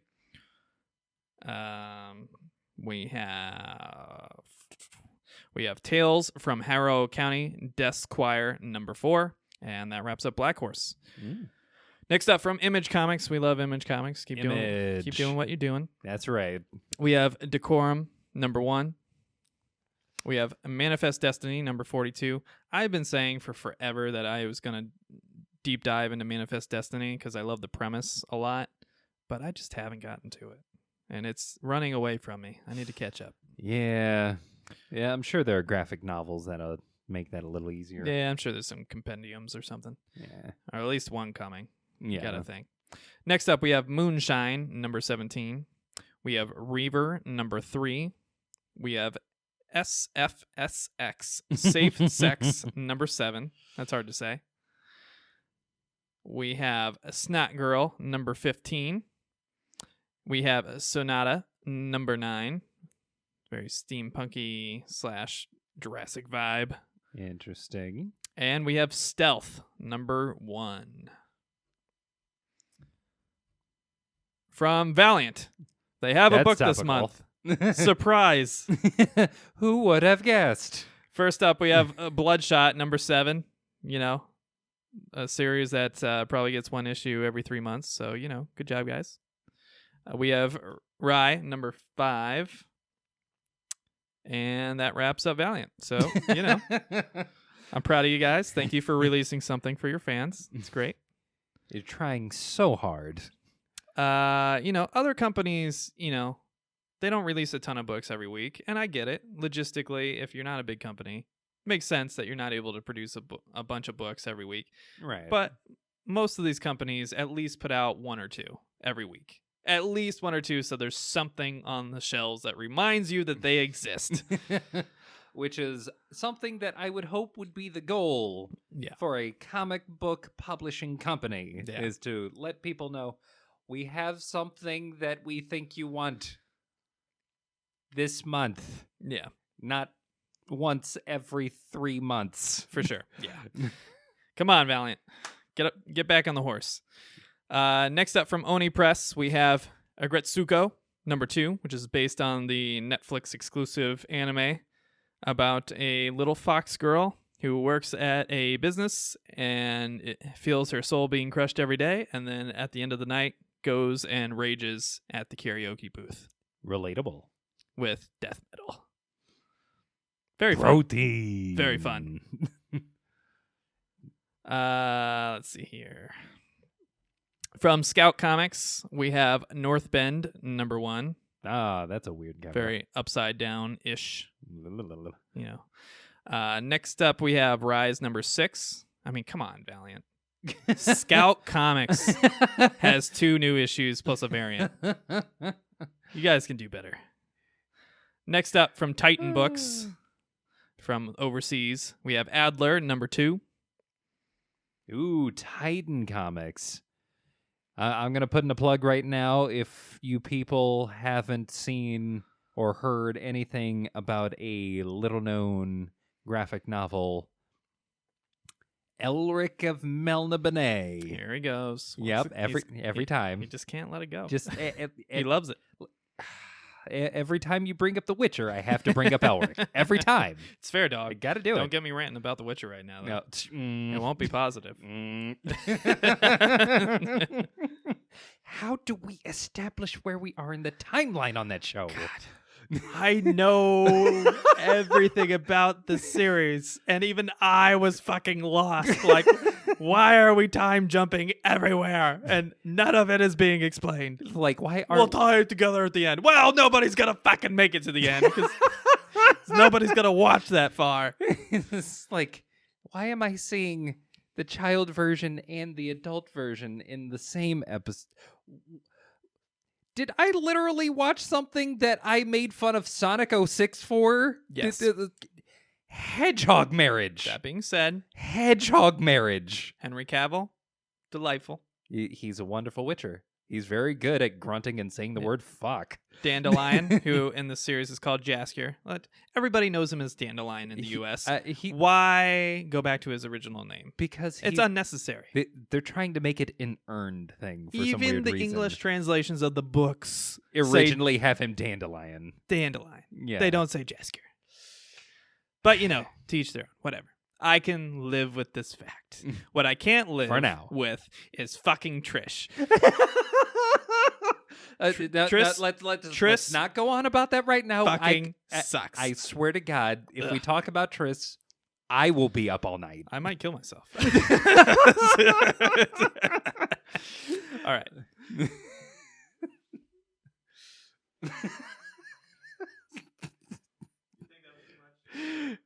Nah, leave it. It's good. It's part of our running. We've that's part of our running gag. What the fuck did they do to Triss? That is a crime. It is a crime.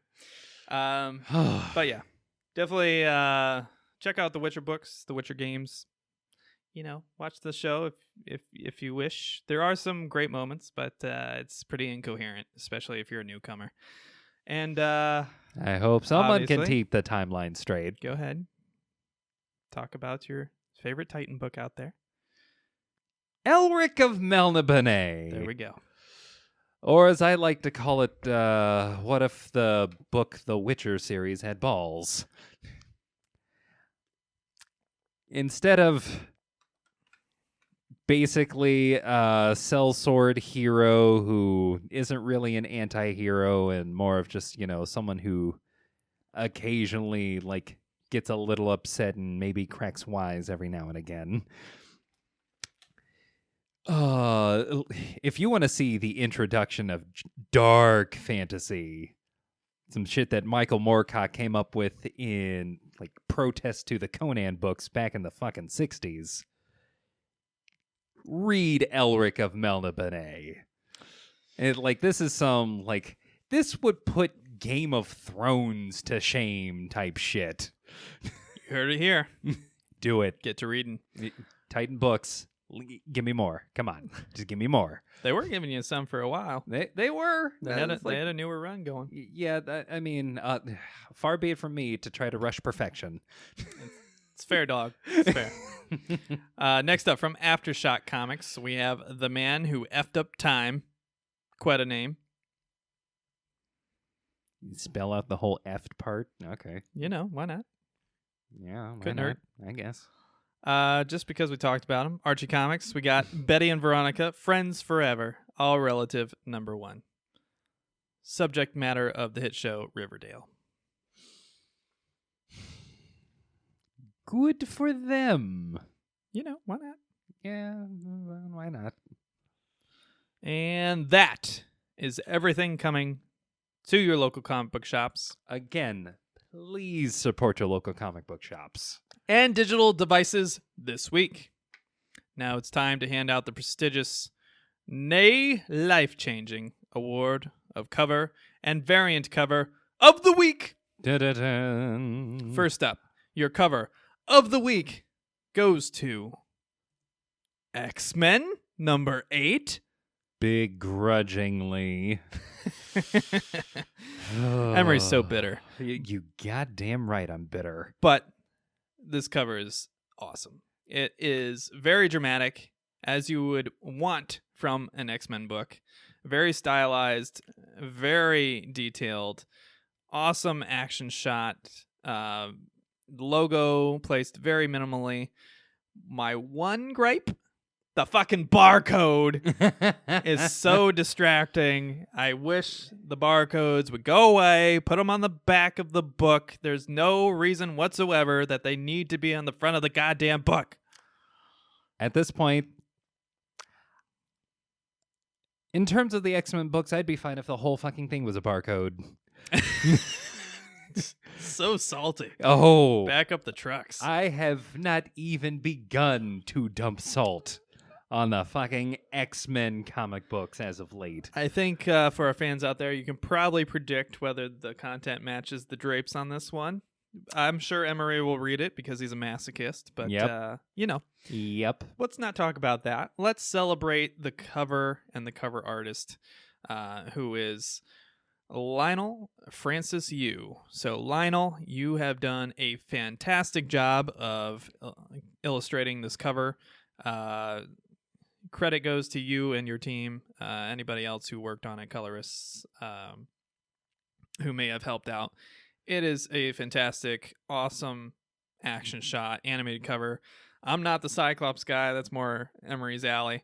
But this, I don't think anybody can deny that this is just a fucking badass action shot of Cyclops.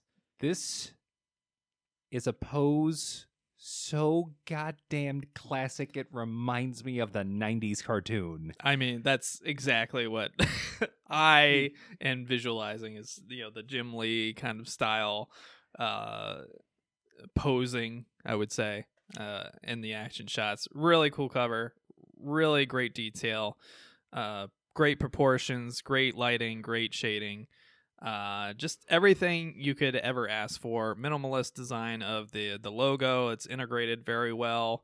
Similar color palettes. Just everything works except for the fucking barcode. And Cyclops' costume. Now, barcodes are very important from a collector standpoint because they tell you what version this is, what variant this is, if it is a variant, what issue number it is, if you can't find a good indication of what issue number it is. There's a lot of information on there, and I really should put an instructional video up. But for collectors, it's very important, but there's no reason for it to be on the front. You can see this stuff if you just pick it up and look on the back. That would be wonderful. So please, I beg of you, put the barcode on the back. For good books. But congratulations to Lionel Francis Yu. You have won our comic cover of the week from Hit the Books Podcast. Next up, our variant cover of the week goes to another Marvel book. Another Marvel book. A little hot streak we got going on right now. Yeah. We have Marvel Snapshot Submariner #1, the Deloto cover. Or as I like to call it, The Shape of Water, Part 2, The Wettest Boogaloo. He is a wet boogaloo. Now, this is another awesome cover art where the logo is actually integrated very well. I love it when artists take the time to integrate the logos in a very symbiotic manner. Yeah. So where, I love Virgin covers. The Virgins are probably my favorite variant cover. But when you integrate the logo very well, I can't cry about it. Yeah. It's very, very well done. This is a great action shot, monster rising out of the ocean with a very badass looking Submariner. This version of Submariner I can definitely get behind. I cannot get behind the the angel shoes, single scaled Speedo, super hammerhead, high angled eyebrows, pointy ears version of Submariner. This one is much more grounded and a little bit has a little bit more decoration to it. His proportions seem a bit more human. He actually looks like what he is, which is a fucking king. Yeah. So, I'm all about it. Yes. More of this. If it were up to me, I would actually say one of the things that I miss from the 90s is when classic books like X-Men integrated the title of the book into the background. Yeah, and that's always cool. It was like in a way that you can see it, it's back there, you know what you're purchasing, but what we're drawing here is so fucking alive, it demands to be seen first. Yeah, I can't for the life of me remember what it was. I think it was a Spider-Man book. I think we awarded one of their covers a variant or a regular cover of the week. It was probably 2 years ago now. I'll have to look it up. But those covers used an awesome method of integrating the title into the book. I think I remember which one you're talking about. Do you remember the title? I think it was an alternate reality where I think it was Spider-Man and Mary Jane were like married spider people where together. They had the kids and stuff. The kid goes off to Xavier's school. Yeah, that's exactly the one. The title's not coming to my brain right now. Right. But those covers were awesome because they integrated the title and everything in the background into the actual like billboard art. It was very subtle but noticeable enough that you could still pick up what the information was trying to convey. It was awesome. Loved it. That is what I want more of. Oh my God. Yeah, it works very well when done correctly. So big props to that book. I'm sorry I can't remember the title of the book, but it was really good. Maybe it's like Mr. and Mrs. Spider-Man or something like that. I don't know. Yeah, I'm sure we can put the link down below after Mr. and Mrs. Parker. Yeah. We'll see how lazy I am when I'm editing. if you're watching the YouTube show, you might get a peek. But back to this cover. Marvel Snapshots, Submariner #1, Deloto. Cover. Hopefully I'm pronouncing your name right. Deloto. Potato. Yeah. Tomato. But Gabriel Deloto did a wonderful job with this cover art. Really detailed, really animated. You know me, I love my water effects when they're done right, and certainly they are done correctly here. Really great action pose. Just everything you could really ask for if you wanted a cool, modern Submariner cover. Really love it. Really can't speak more highly of it. Can't really give it more credit than I've already given it. It's a great cover. Go pick it up from your local comic book shops if you so choose. And that one's a #1, so it should be an easy did the content match the drapes for next week. So I'll probably have a Chastity #4 and the variant from last week, and I'll probably have this variant here review for you. And I'm sure Emery will love to review X-Men #8 for you. Yep. You know me. On our segment, Did the Content Match the Drapes? Big old current day X-Men fan. So one last time, big congratulations to Gabriel Deloto for Marvel's, mixing up Mariner and Marvel's now, Marvel Snapshots, Submariner #1 variant, and Lionel Francis Yu for his X-Men #8 cover. Fantastic work, gentlemen. You clearly have a great future ahead of you, a great past behind you, probably a good butt too. You know, You need a good foundation when you're illustrating. I guess it's like that's a lot of sitting down. That fat ass. I know it. Don't lie. Next up, it's time to discuss a topic about the world of comic books for your amusement. This topic comes to us from our YouTube channel. A commenter called I'm Just Saying Bro commented, do either of you play DC Universe Online? If so, is there an episode you talk about it? So I think we mentioned DC Universe Online on previous episodes, but I don't think we've ever really dived into it. I don't think we have. So I have a weird relationship with DC Universe Online where I don't play it anymore. Just full context, I have no modern, analysis of the game because it's been updated so many times. There's been so many DLC packages at this point. Yeah. I'm sure it's a wonderful game. I started it pretty close to its launch on the PS4. It was actually free to play up to a certain point. You could buy the DLC and whatnot. And so I was like, yeah, why not? I love comic books. The premise of the game sounds fun. Why not? Let's dive in. Yeah. I played it. It was fun. If you're into that style of kind of MMO gameplay and kind of customizing your character and figuring out your own thing. Having the questing that you do regularly. Yeah, buddy dungeons and that sort of thing. By all means, hop into it. It's a great game. It's a lot of fun. You'll have a lot of fun especially if you're a comic book fan, but even if you're not a comic book fan, you'll probably find something to like in this game. Very well designed, very enjoyable. Didn't have any kind of server issues or anything like that, so that's always a great sign, especially on Midwest Wi-Fi and bandwidths. But no, it was a very fun game. You know me, I'm a Nightwing guy, so I went to the gadget style and did everything I could to not be Nightwing, but be my own interpretation of what a Nightwing could be. Right. And that's how I designed my character. I wish I had saved some screenshots or something so I could show you guys on the show here, but unfortunately, it just didn't stick with me. The reason being is I'm just not a big MMO guy. There's been periods where I've dipped my toes in, like I remember World of Warcraft had a free trial period where you could basically go up to level 20 and not have to pay anything to play it. And so I did that, and it was fun, but I just wasted so much time. Time that I'll never get back, that I could have been doing so many other things that would have been more enjoyable than, killing this wolf and killing this pig and killing this goblin so I could level up so I could go to the next zone and see what the next zone looked like and then kill a bunch of those things so I can level up and do these quests. And I hated guilds and stuff because I felt like it was cheating when you had somebody that was super high level just destroy everything for you.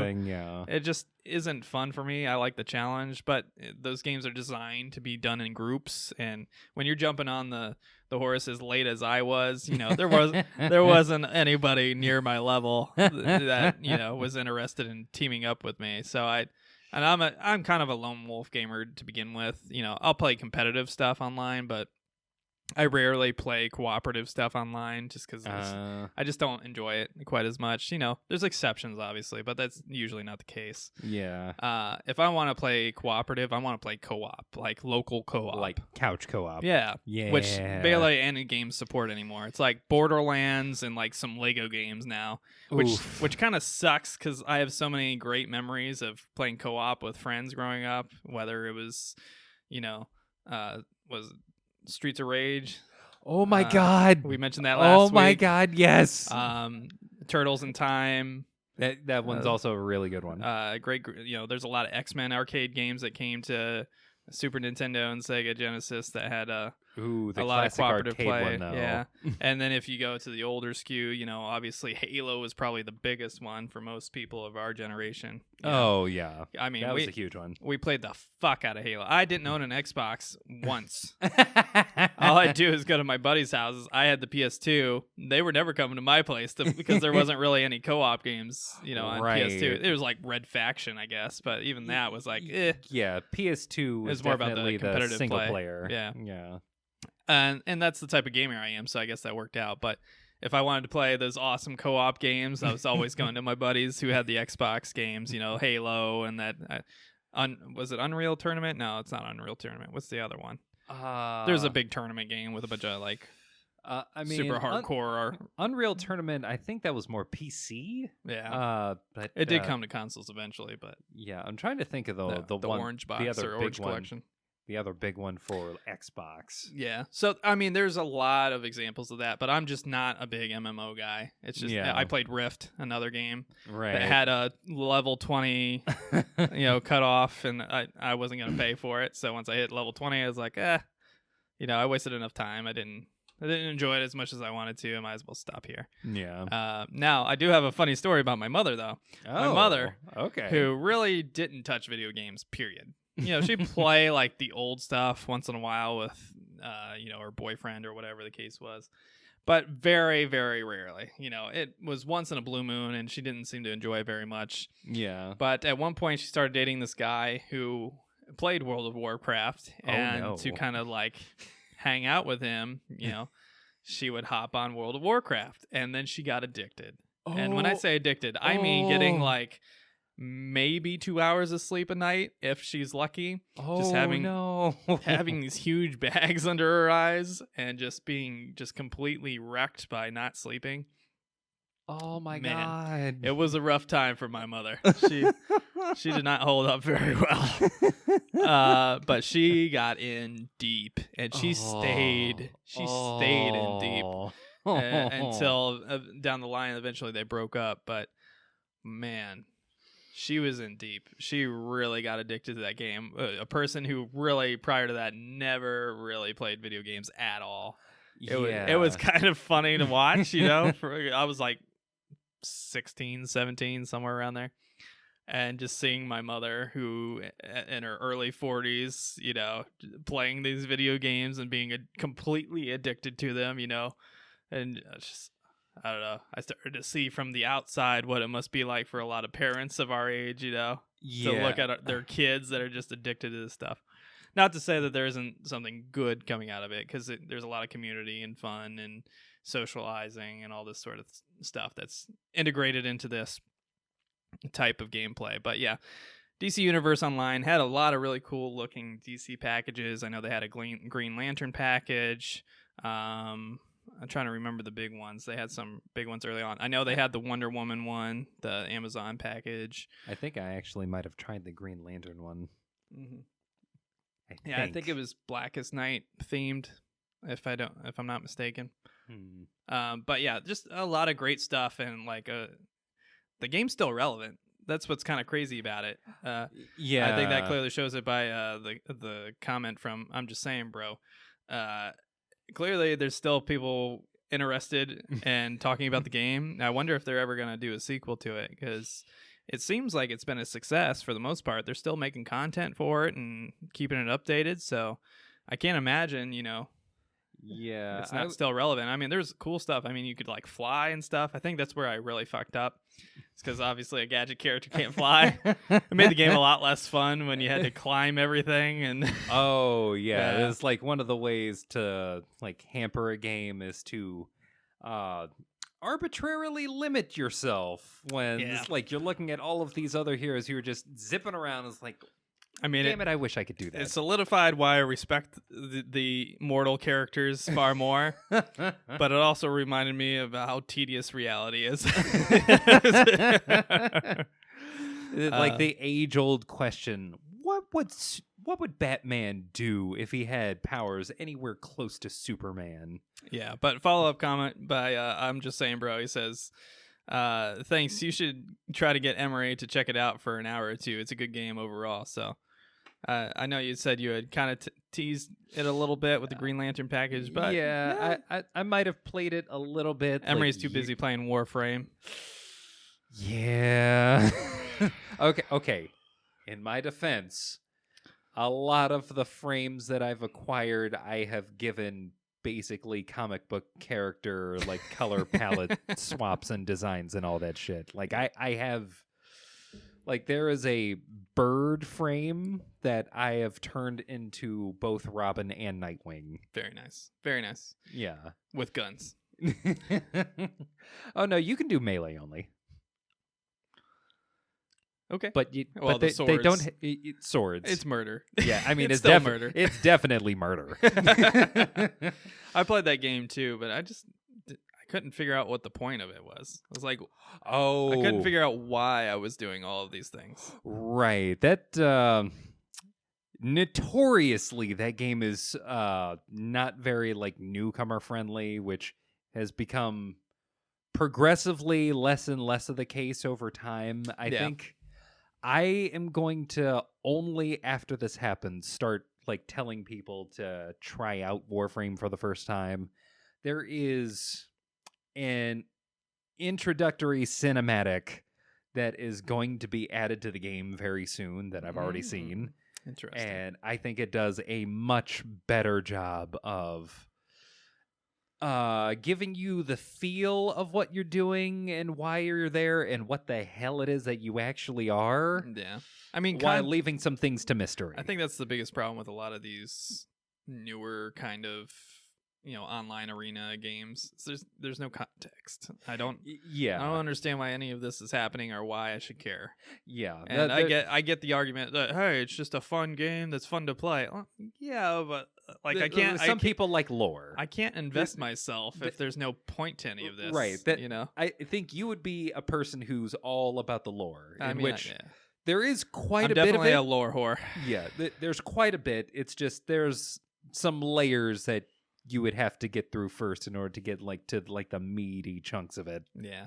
And before we finish the topic, I did want to give one shout out to a game that's probably not as well known. That was probably my biggest introduction to MMO gameplay. Oh. Now, there's one that's really well known that I played a little bit but can never get into is RuneScape. I think anybody that's our age remembers RuneScape and how rudimentary and ridiculous it was.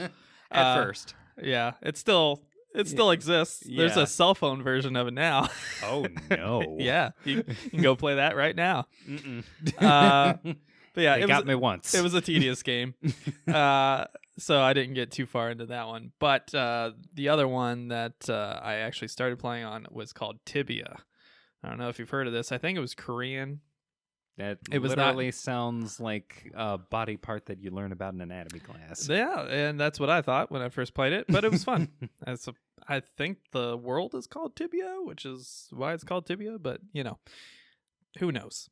But this was a very kind of lesser-known game that you could play for free that was online. It was a top-down, kind of minimally animated game, so it was kind of like the older Final Fantasy games where it's kind of top-down visual. Kind of like Final Fantasy Tactics? Yeah, kind of. Not a slightly different animation, but yeah, simple top-down animation like that. Kind of went on a planar grid. Yeah. And, you could go up, down, left, right, and then you could adjust from there. Everything was kind of built in squares, whether you noticed it or not, Yeah. That basically like a very specific type of D&D. Yeah, it was very fun. I enjoyed it a lot, and I got deep into that game, and I have some ridiculous stories about that game. Like, for example, I got robbed. What? Yeah, I got robbed by another player once. Oh and my God. I was pretty young, so I wasn't smart enough to just shut everything off and deal with it. But there was things that you could do to trap players if you were smart about it. Like, you could move a bunch of chairs and tables and stuff to where the ladders and stairs were. And the caveat is that when you went down a ladder or went down some stairs, you couldn't go back up unless you took one step away from it. Oh. So what would happen is they would surround the entire thing with furniture and trap you there.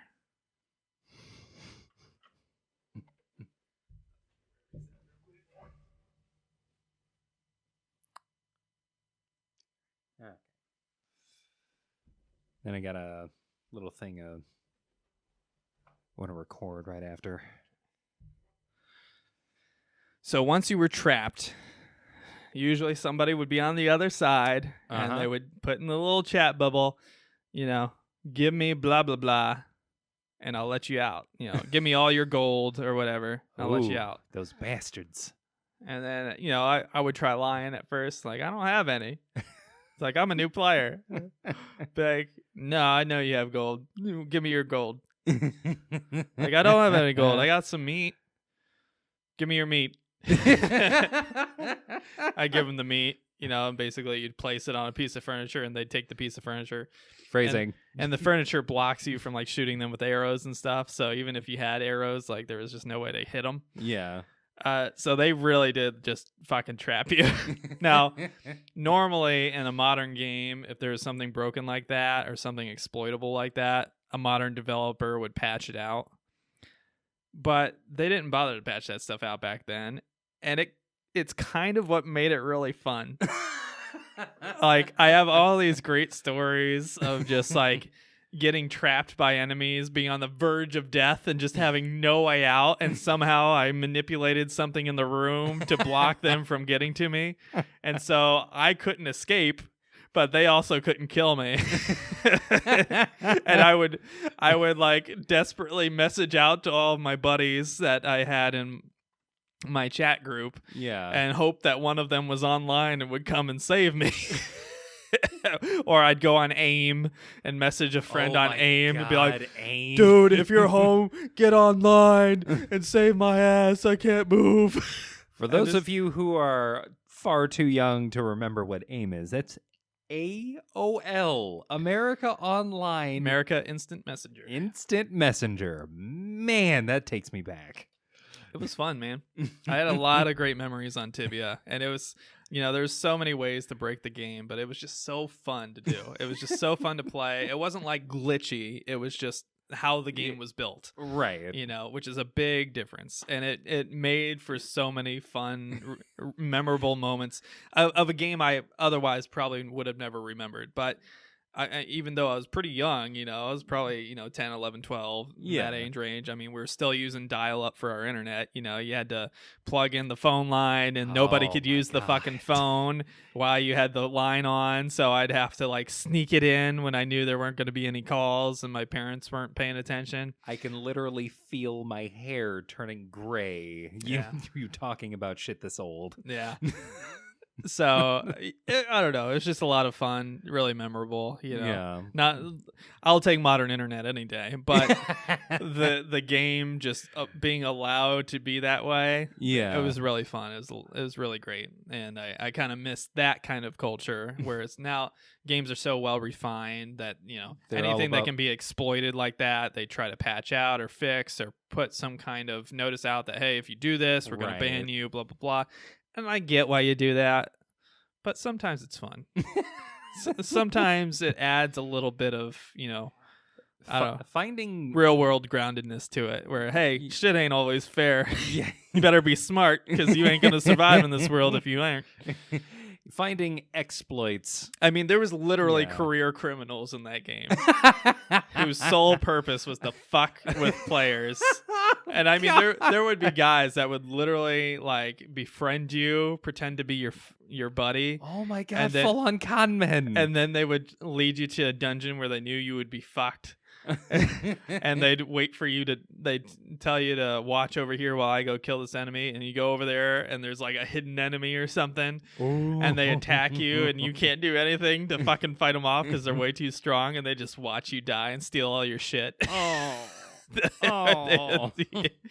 was so good. I have so many memories like that. Oh, it was a different time back then. It was.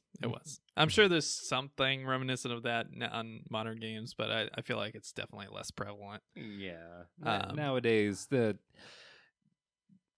idea of the developer trying to take that product and further refine it ad infinitum to keep people engaged and basically have the game experience out there that they envisioned that whole time. Yeah.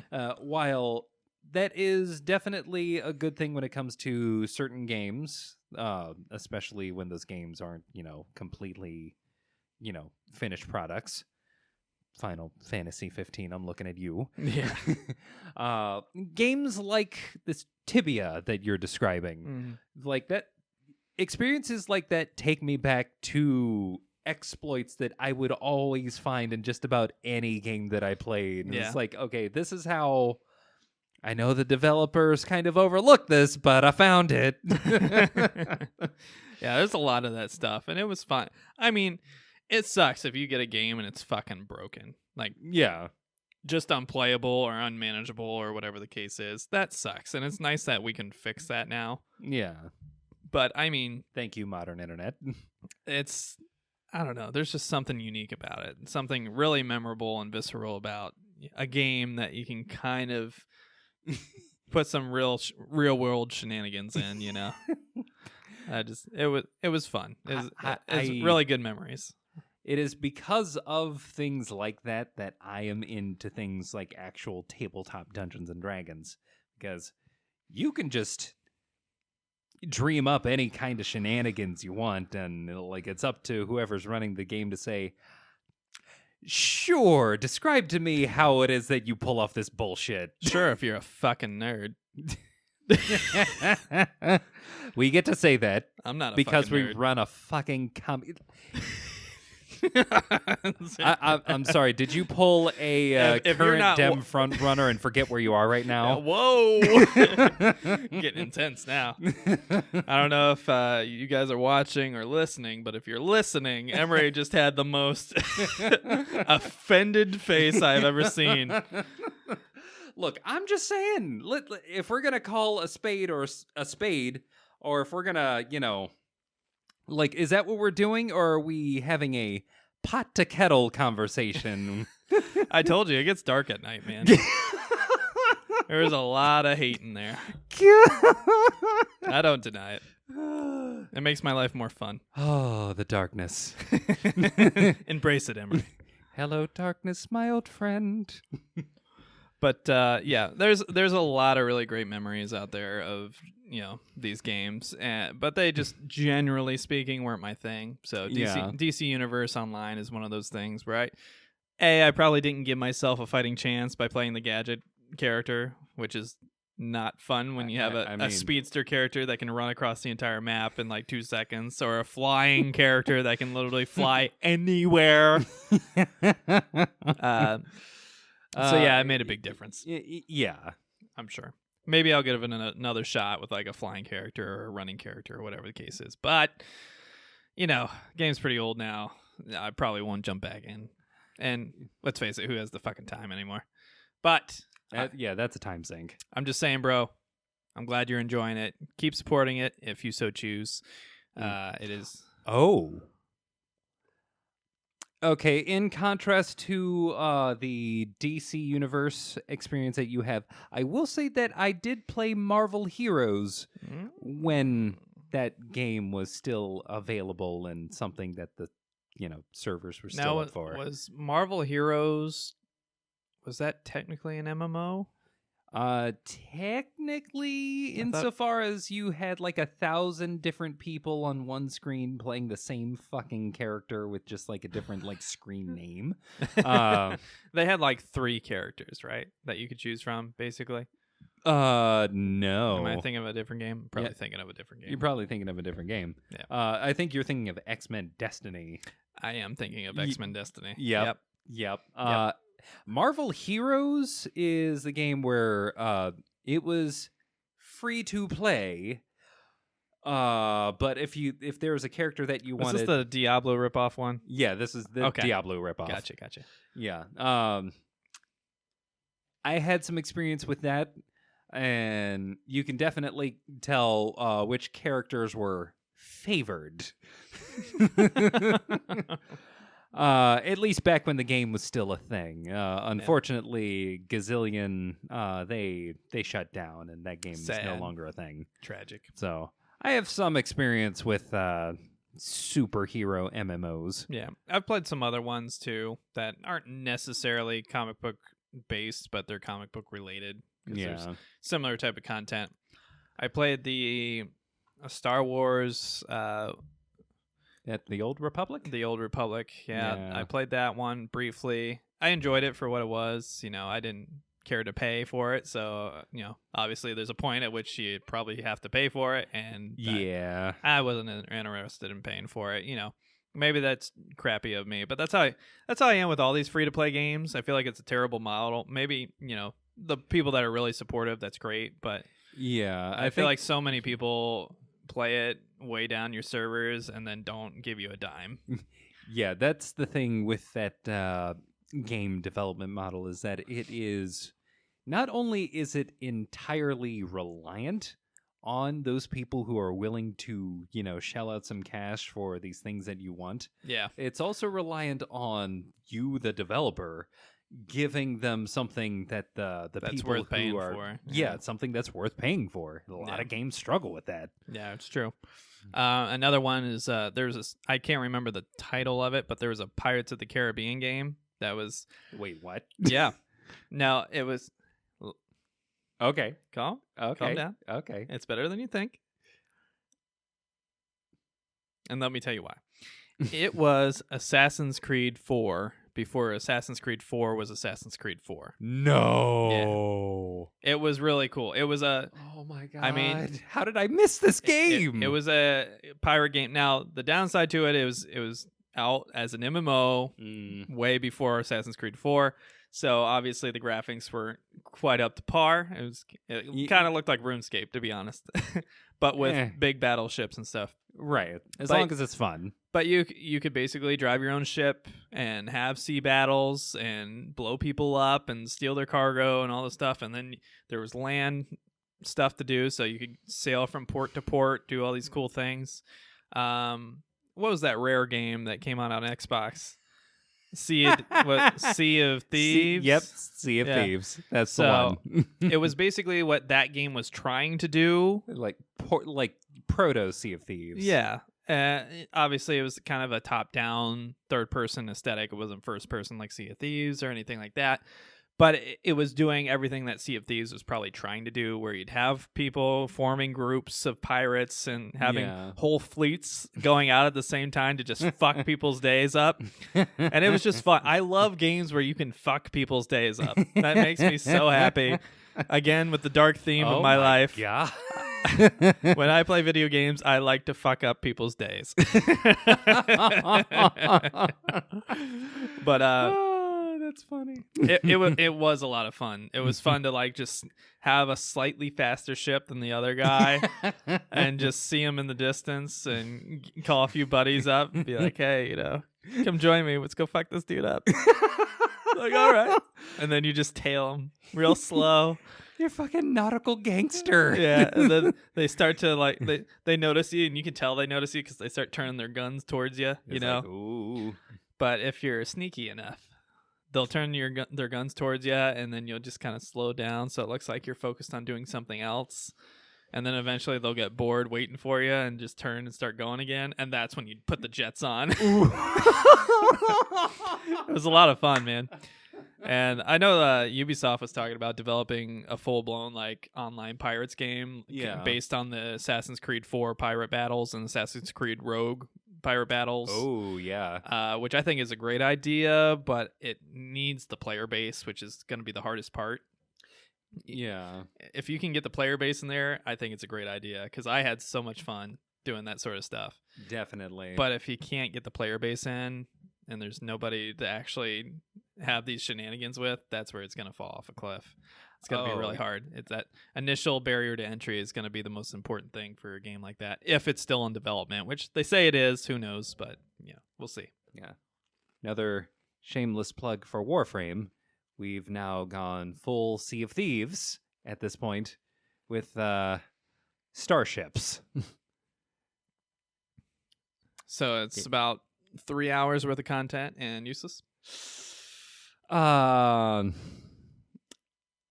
Okay, maybe 6 hours. 6 hours worth of content doing one gameplay mode.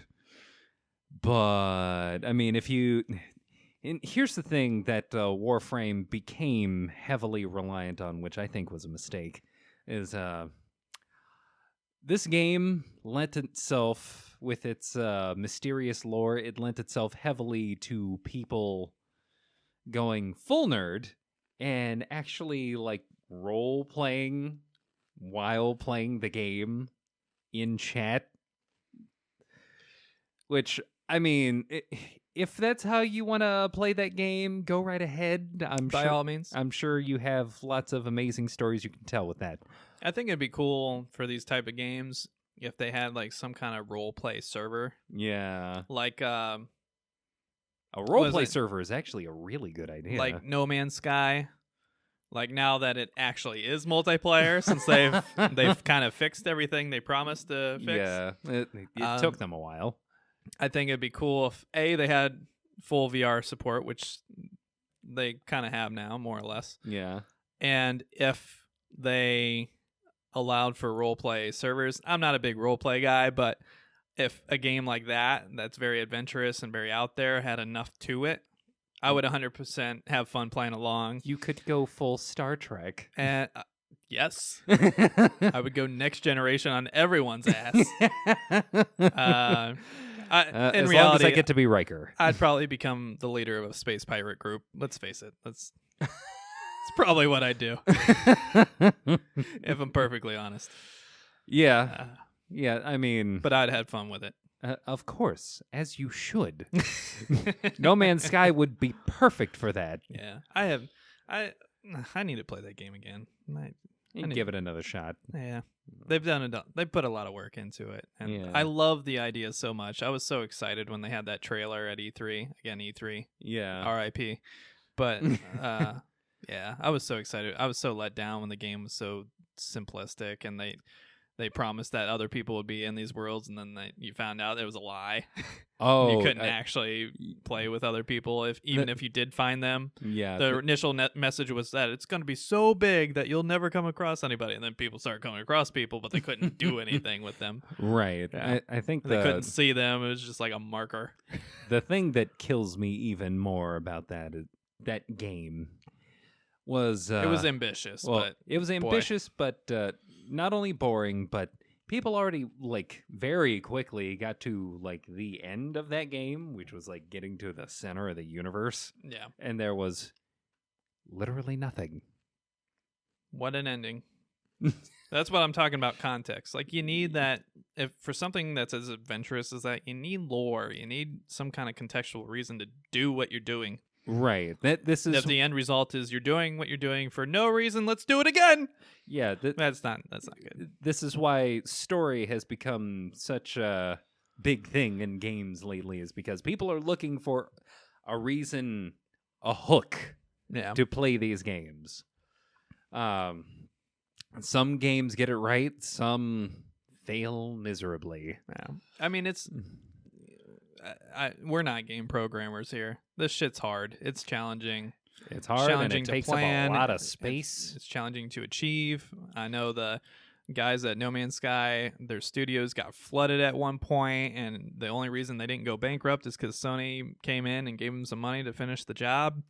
And obviously that meant they had to rush things probably, hey, we got to get our fucking equipment back up and running, and now we got to... Like, let's just focus on finishing it. We got to crunch and if get people or complain, we'll fix it. Yeah, so there was a lot going on that obviously belabored them quite a bit.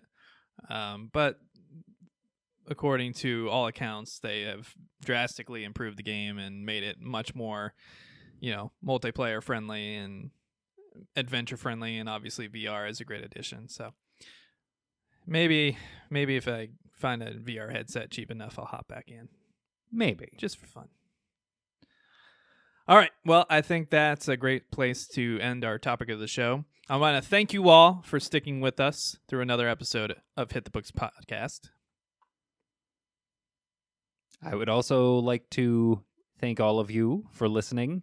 Give a shout out to anyone who is listening who knows or currently plays any of the games that we listed or mentioned. Hey, if there's Pirates of the Caribbean players out there, let me know. Please. We'll go fuck some shit up. Please sound off in the comments. Oh, my God. I don't even know if it's going to be supported on Windows 10, but we'll find out. There's only one way to find out. The servers are probably long gone. Oof. Yeah. It was a while. Or Tibia. Ooh. Hey, is Tibia still around? Let's find out. You can find that out. Most likely, you'd probably just be checking out No Man's Sky and Sea of Thieves.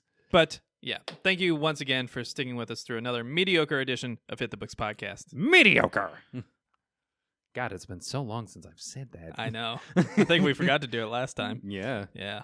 It's a problem. Forgetting our own scripts. Ooh. But I want to thank you all very much so for supporting, communicating.